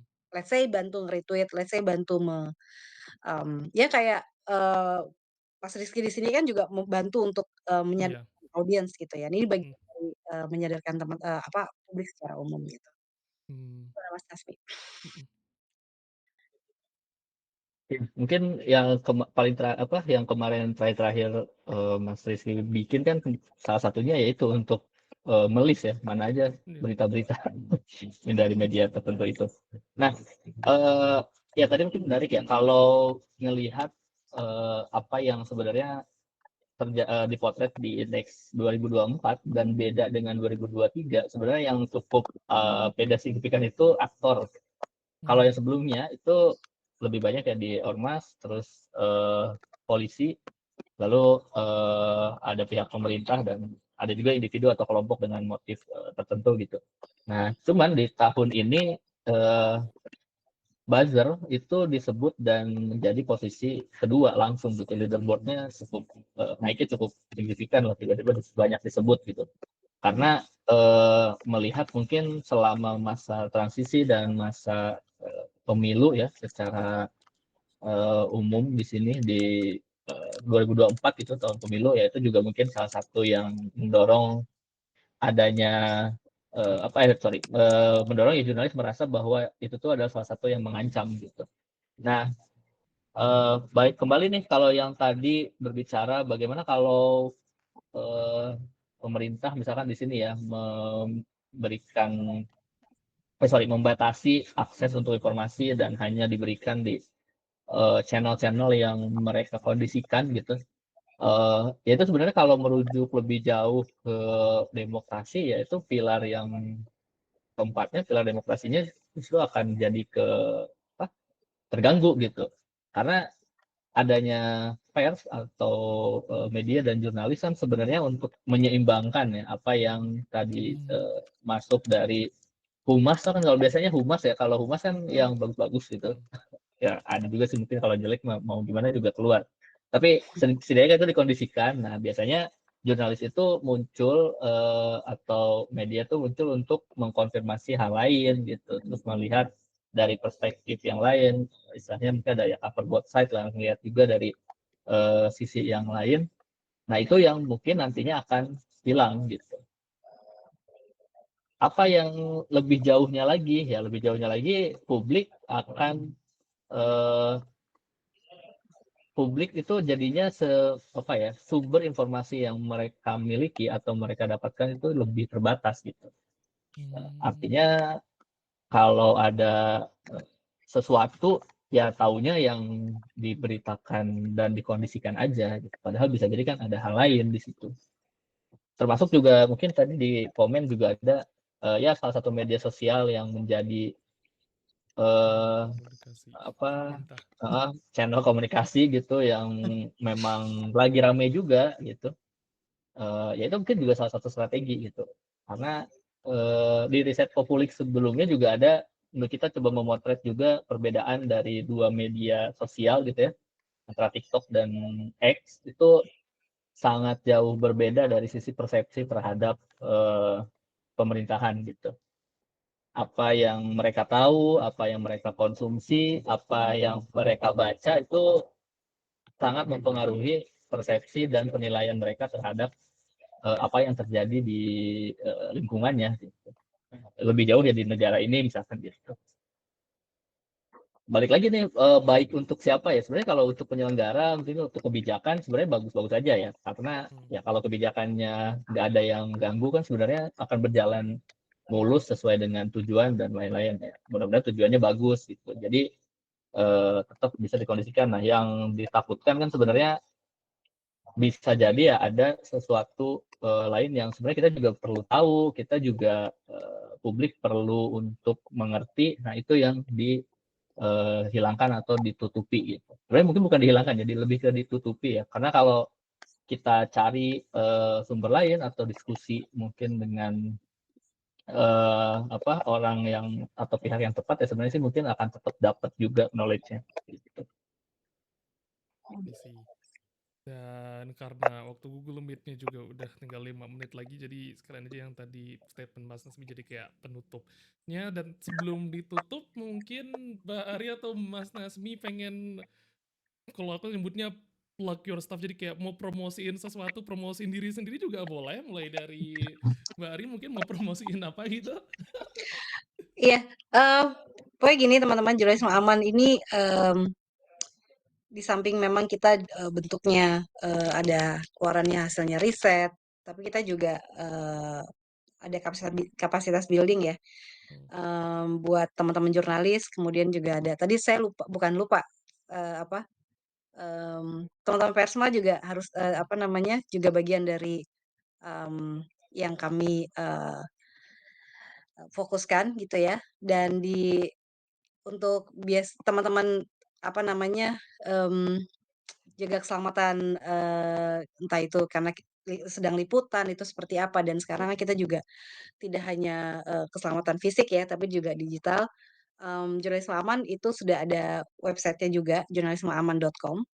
Itu ada berbagai macam modul, memang sedang on the way. Kemarin kami baru saja launching, ini kerjasama dengan Jurnalisme Aman bersama Tempo Institute ya, buat modul keselamatan jurnalis, ada dari apa namanya keselamatan digital, kebersihan perangkat dan lain sebagainya. Itu bisa coba untuk dipelajari, diunduh, dikerjakan soal-soalnya. Itu mungkin bisa jadi kita ke depannya semakin apa namanya melindungi diri lah ya ketika jadi wartawan atau persma, atau bahkan sebenarnya bisa dipakai oleh orang awam juga yang sudah terbiasa berinteraksi di dunia digital gitu, menghadapi ramainya riuhnya sosial media seperti itu bisa digunakan.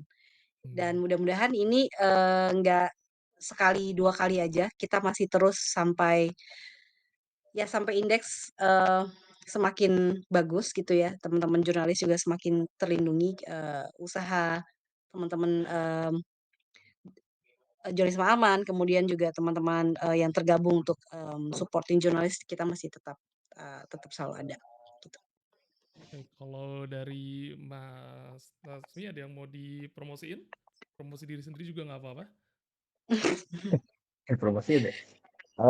Ya mungkin kalau dari saya sih nggak ada kayaknya, nggak ada yang promosiin. Mungkin kalau teman-teman belum follow, tadi ada follow Kopulix mungkin ya. Di situ juga kita selain riset-riset yang dalam tanda kutip berat seperti ini, ada juga yang mungkin ringan-ringan gitu ya, ngelihat behavior atau apa sih persepsi-persepsi orang gitu. Termasuk juga kita sebelumnya ngelihat Gen Z di dunia kerja gitu. Apa sih yang bikin mereka sebel, apa sih mereka yang bikin mereka overwhelmed, kayak gitu-gitu juga kita juga meriset ya. Jadi kita cukup umum untuk coba melihat fenomena-fenomena yang terjadi di apa aktual ya sekarang ini, termasuk juga yang ramai di media sosial.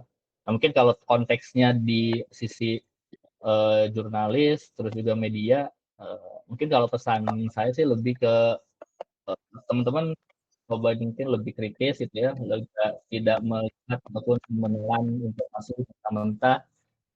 Kalau lebih sering ngelihat diskusi di X itu kan sebenarnya cukup bagus ya, kalau diskusinya sehat ya, bukan yang ngata-ngatain gitu. Artinya di situ bisa dapat point of view dari berbagai macam orang ataupun informasi tambahan. Nah, itu juga bisa menambah knowledge juga sih buat kita. Jadi kalau tadi mungkin ada pembatasan informasi, ya mudah-mudahan kita nggak kena dampak tersebut lah. Kita tetap bisa punya informasi yang luas gitu. Itu aja mungkin Ya. dari saya. Oke, sekali lagi thank you buat Mbak Ari dan Mas Nasmi udah mampir ke Spicy Talk. Mungkin nanti di lain kesempatan dan probably on other web video platform, karena Google Meet batasnya 1 jam doang. Kita bisa ngobrol lagi soal masa Oke. depan jurnalisme Indonesia. Terima kasih sekali lagi. Selamat malam semuanya. Thank you so much. Have a good night. Bye. Thank you. Bye.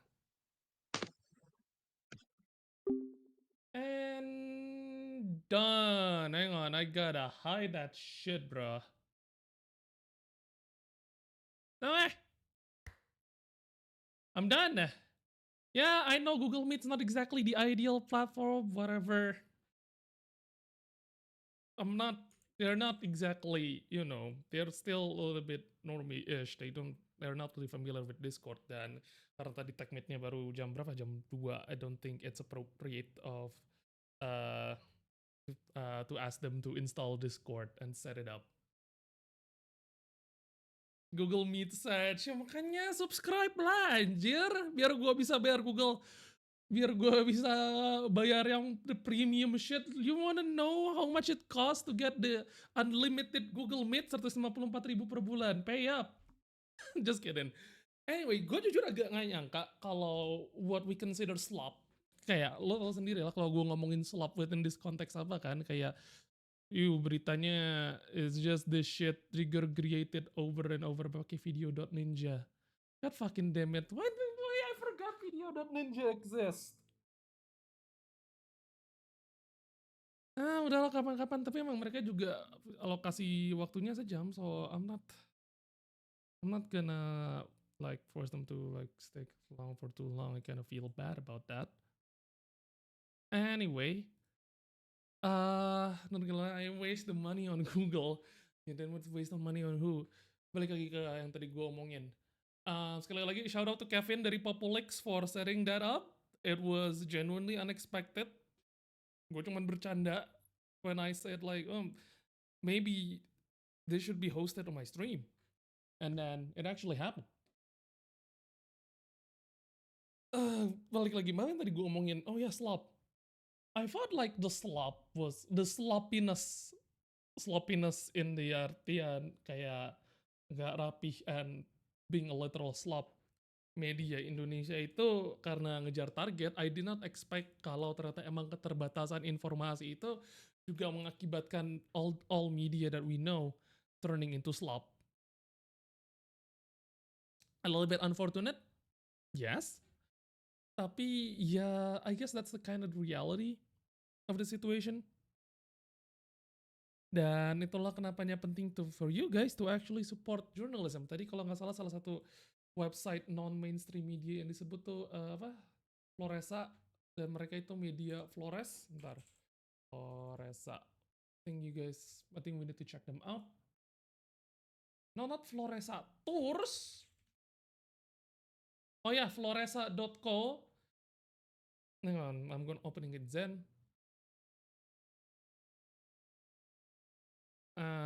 Mana. Bentar.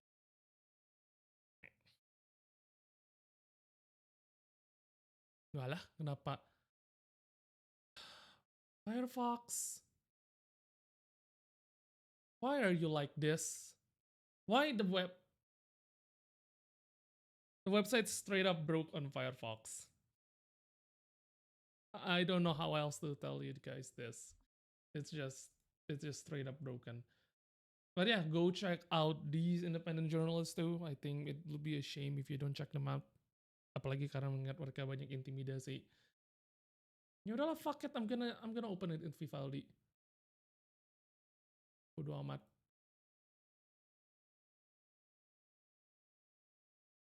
Firefox, Gecko. I hate Gecko engine with passion. The one, it actually kind of looks like Arc-ish now. Yeah. Go check them out. Also go check Mas Nasmi dan Mbak Ari. Please go follow them. Show them some love. There's just like too much stuff that sebenarnya belum sempat kebahas, dan banyak pertanyaan yang belum sempat kebahas. And maybe next time. It was fun, not gonna lie. Dan daftarkan untuk kelas manajemen kata sandi di data digital sekarang. Actually, go also check Jurnalisme Aman. I think this, walaupun lu bukan jurnalis, seems to be a pretty good resource. Kayak ada kelas mitigasi keamanan digital untuk individu, keamanan komunikasi, advokasi psikologis, dan sosial dalam keamanan digital, perilaku aman di dunia digital dan media sosial. I feel like these are like good classes, especially if you're concerned about your data safety. Speaking of data safety, ada satu pertanyaan yang gue sempet nanya. Udahlah. Cannot cry over spoil tags. Yada. Oh yeah, I don't know. The world's sort of gone to shit recently, dan gua harap honestly my hope right now kita bisa melewati bulan puasa ini dengan baik-baik saja, and mendekati lebaran, mendekati ini nggak bakal ada, a measles outbreak, because guess I guess finally it's unavoidable to talk about US politics. Yes, there's a fucking measles outbreak di Texas. Baik-baik saja, I have serious now. Baik-baik saja, when I say baik-baik saja, Zeta, I mean not having another pandemic. Karena Texas is having measles outbreak. Texas sedang mengalami penyebaran campak. Ditambah flu burung. Ditambah flu biasa. Ditambah vaksin flu biasa pendanaannya ditarik. Vaksin flu burung juga. How? Nugi, how? You really wanna ask how? Because America, lu lihat JFK, lu lihat RFK Jr., lu lihat Trump. The majority of Americans are fucking sociopath yang gak ngerti konsep kesehatan sosial dan anti vaksin. Of course there's a measles outbreak again. Yang gua nggak mau kejadian, ya terjadi lagi. Gua nggak mau pandemi lagi. I cannot have another pandemic. I can't. COVID was already shitty enough, dan gua rasa banyak dari kita sebenarnya mengalami, cognitive damage karena pandemi. WFH enak kan? Kondisi ekonomi lagi kayak begini, cuy. Banyak yang di PHK. Kalau sampai pandemi lagi, we're done. Like, I'm not joking. We're just gonna be straight up done. We're not having a measles pandemic. Exactly. We are not having a measles pandemic. Nobody wants that. Please. Just get your vaccine, guys. Honestly, just get vaxxed. I don't even know what to say anymore. Kayak sudah saatnya mungkin Amerika kita tutup, kita batasi orang Amerika nggak boleh masuk kemana-mana sampai mereka menyelesaikan masalah ini. Shut down the US. I think it's important. Apalagi, there's a lot of feels like this is the only time I'll talk about the US. It feels unavoidable, mengingat, what is that? Stakes here? Oh my god. Fuck.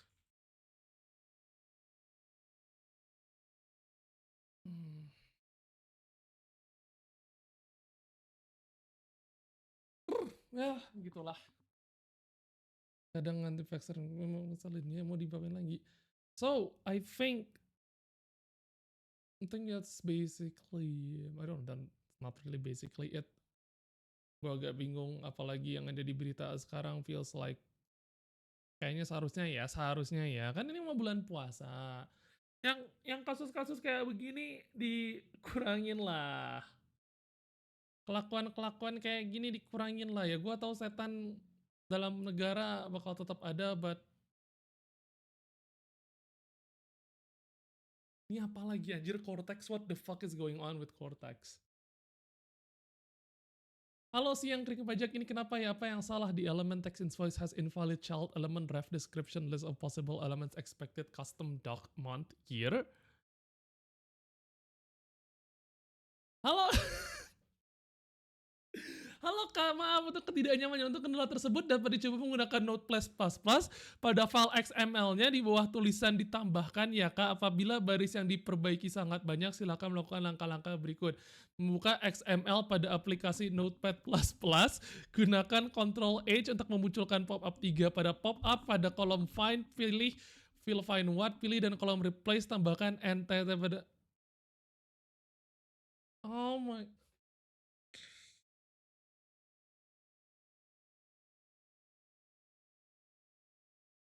Gue aja yang ngerti basic of coding, gue nggak ngerti masuk instruksinya apa anjir.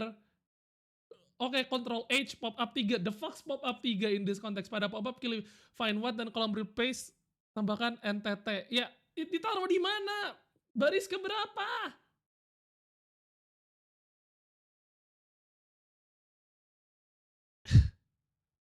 Gila, software triliunan lo disuruh ngoding sendiri, the fuck man?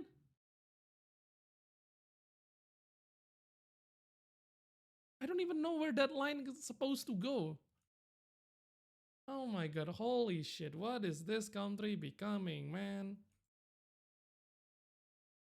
Absolutely insane country. I don't even know where these lines go. Ini maksud... Ampun dah. Kita udah bayar pajak, troubleshooting sendiri. Be real, be serious for once. This country, I swear to God.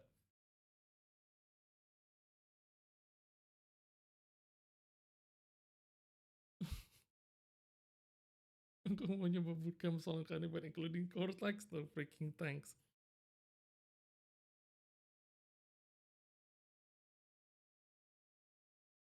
This country, man.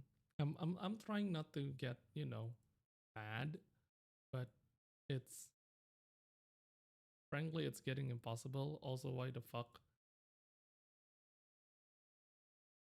did I accidentally shoot? Oh my god, I accidentally closed shoots. I am now in the void of despair. Nah, fuck it. Let's just be in the void for now. Aku mau nyoba bootcamp soal accounting by including Cortex, no thanks. I mean, might as well you learn how to code. Just saying.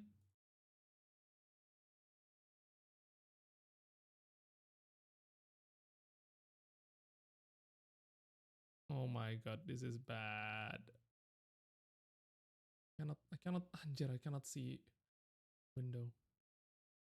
Lah, hilang juga. Oh no. Did I accidentally broke my own layout?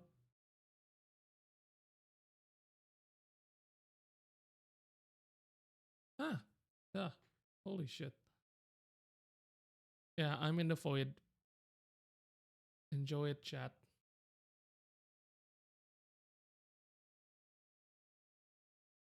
Genuinely embarrassing of a country.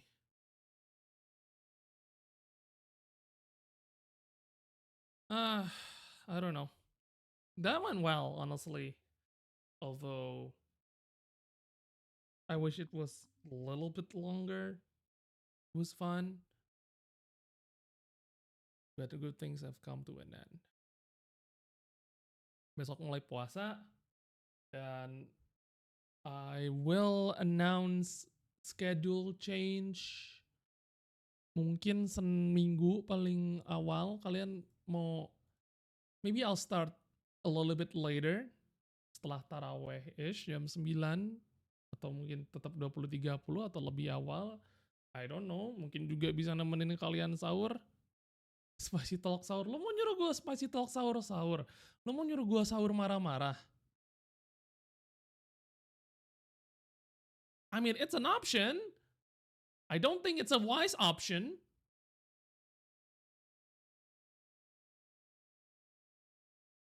Ngabuburit juga nggak bisa. I don't know. You know my family. You know my dad and I just got laid off, right? So maybe jualan, I guess we don't have a lot of options. Jualan depan rumah, so no ngabuburit talk for me. Fortunately. Ya paling mulainya jadi agak jam 9-ish, biar kalian ada waktu buat taraweh, buat yang ngikuti taraweh. Jadi kayak cuman dari jam 9 sampai jam setengah 11, starting a little bit late than usual. So, habis lebaran balik lagi normal.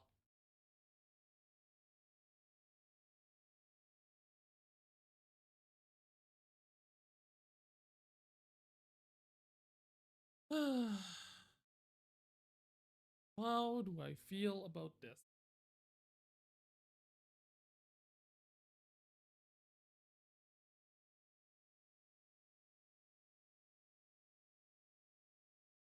Kajian Spicy Talk bersama Ustadz Salmon. Hey, actually, nah, I would catch too much heat.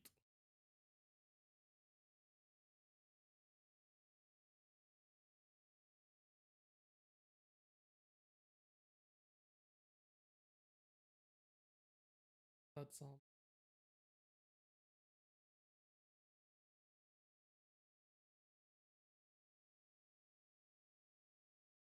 It's been a while. Ntar gue mau narik napas dulu. That was some.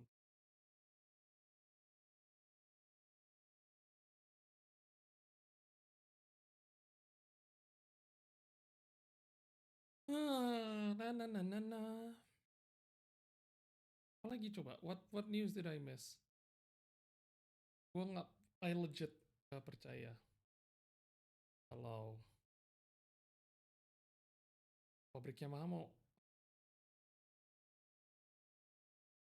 there one day of news where it's not things going. Anjir gue kasihan anjir, so many people getting laid off. That kayak gue lihat kan, kayak gue lihat datanya kan, kayak penyerapan tenaga kerja ke sektor formal berapa persen yang mengon, sekalian gue konfigurasi model ini lagi shoots open ter live today shoots kayak gue lihat kan kayak pas masa SBY penyerapan tenaga kerja ke sektor formal tuh berapa persen, terus bandingin sama tahun terakhir Jokowi, and honestly guys the numbers are like extremely bleak. Kita ngomongin penyerapan tenaga kerja yang awalnya di angka sekitar 70-80%, which you know, good numbers, itu angka yang berhasil menumbuhkan ekonomi kelas menengah di Indonesia to 10%.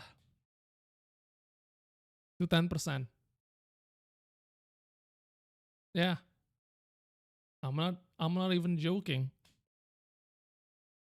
10%. Penyerapan year on year-nya 10% or less. Bayangin dari angka yang kita bisa high 80s, even high 90s on some occasions, turun jadi cuman 10%, 7%. 2024 tuh kayak sekitar 7%. We kinda fucked up. Karena itu berarti lebih banyak yang diserap sektor informal, dan di informal there's no job security. There's no jaminan kesehatan, there's no THR for that matter. So ke UMKM yang kecil bukan industri padat karya yang ujung-ujungnya ya lu sama aja anjir. Tuh kan pemerintah juga responnya kayak gini. I feel like I don't know. I feel like they're deep in denial right now. Menteri Perindustrian Menperin Agus Gumiwang Kartasasmita buka suara terkait banyaknya perusahaan elektronika yang tutup hingga melakukan pemutusan hubungan kerja. Terbaru 2 pabrik berlabel Yamaha dikabarkan akan menutup operasi sehingga berpotensi menyebabkan 1.100 pekerja terancam kehilangan pekerjaan. Menteri menyebut sebenarnya pertumbuhan industri manufaktur tumbuh baik dilihat dengan indeks kepercayaan industri IKI serta Purchasing Manufacture Index yang selalu ekspansif di atas 50 poin.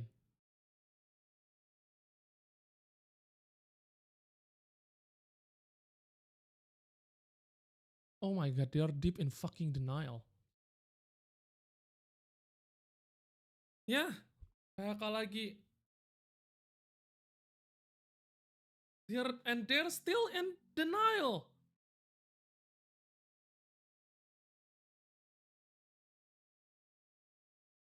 Lu bisa bayangin kayak aja nasib 10.000 lebih pegawai Sritex, buruh Sritex yang kena PHK. Sementara angka penyerapan tahun 2024, angka penyerapan pekerja ke sektor industri formal tahun 2024 itu 7%.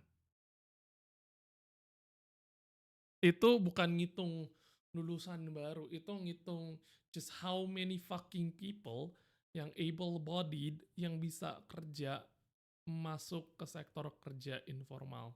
7%.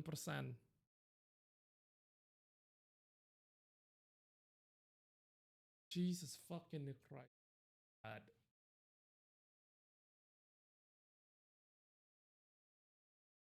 They're in denial, belum lagi gara-gara manuver tolol kita sama iPhone. Soal apa yang berusaha, yang masalah TKDN iPhone, now the US is actually considering sanctions on us. I mean, might as well at this point, MNC Lido dibuka lagi supaya Trump Tower proyeknya jalan. Biar dia mingkem dulu lah, anjir. We cannot deal with like multiple shit at the same time.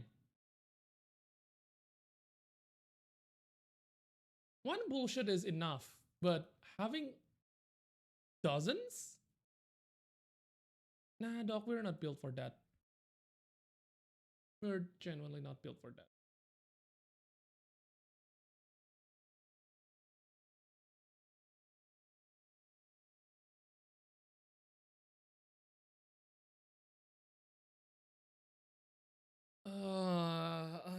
I don't know. Gue tahu, gue selalu bilang kayak try to be an optimist, yada yada yada. But the reality is, shit looks bad.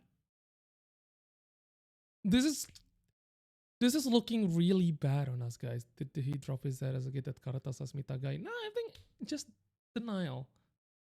The only answer is denial. Mereka nggak mau mengakui ada yang salah dengan kebijakan makroekonomi dan mikroekonomi yang diambil di masa pemerintahan Jokowi. Kan mereka pemerintahan keberlanjutan. They don't see any mistakes. That's the problem. And I don't know how long I can deal with this. Even my girlfriend yang udah lolos wawancara kerjaan aja, sekarang digantung-gantung masalah offering letternya, anjir. I'm scared. The future looks scary. I wish there is an easy answer. I wish I have an answer for that. Gue tau juga banyak dari kalian yang khawatir mungkin karena dari isu-isu yang gue denger. Buat kalian yang masih kuliah atau mungkin punya adik yang kuliah, UKT udah pasti naik. It's simply not sustainable buat beberapa kampus buat nggak naikin UKT kecuali tanpa mengurangi fasilitas yang mungkin nanti bakal kita bahas on greater detail on Monday, I guess. Yeah, on Monday we're gonna have your usual spicy talk. I don't know.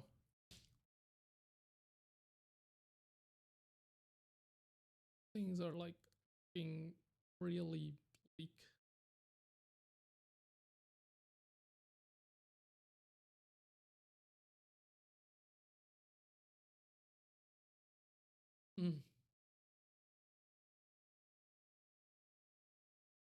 Oh boy.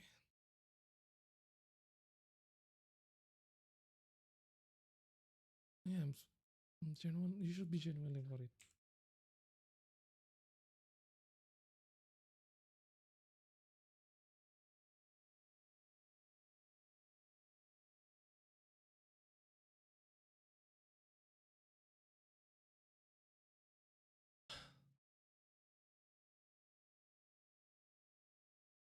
I guess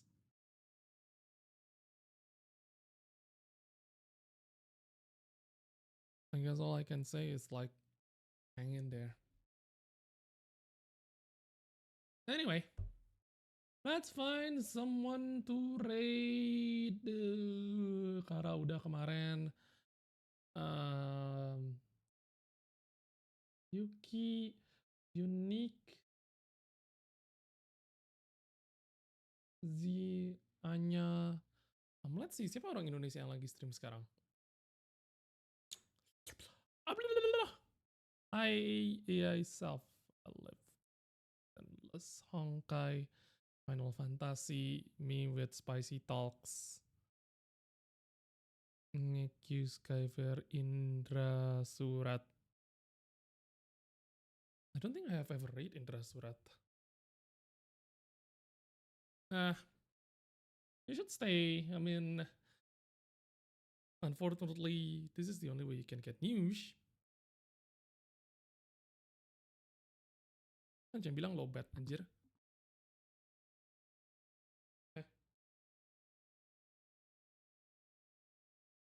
Oops.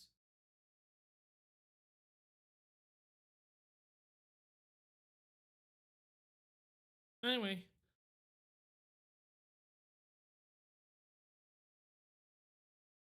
Bentar. An emergency charge cable.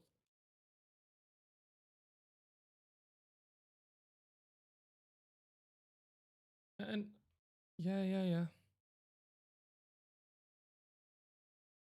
Mana suaranya anjir? Kok hilang? Hello. Anyway, let's rate Indra Surat. I mean, I never seen this guy before, or like someone else. Let's see next. Xavier. North. Oh, there you go. That's fast. Oops. Yep, let's rate Skyfear. I mean, let's make someone's day, okay? Rate Skyfear. Don't forget the rate message. Sekali lagi, selamat malam, selamat beristirahat, selamat menunaikan ibadah puasa. I'll see you guys on Monday, and I will announce the schedule change. Good night, goodbye. Bye-bye. And... Ray.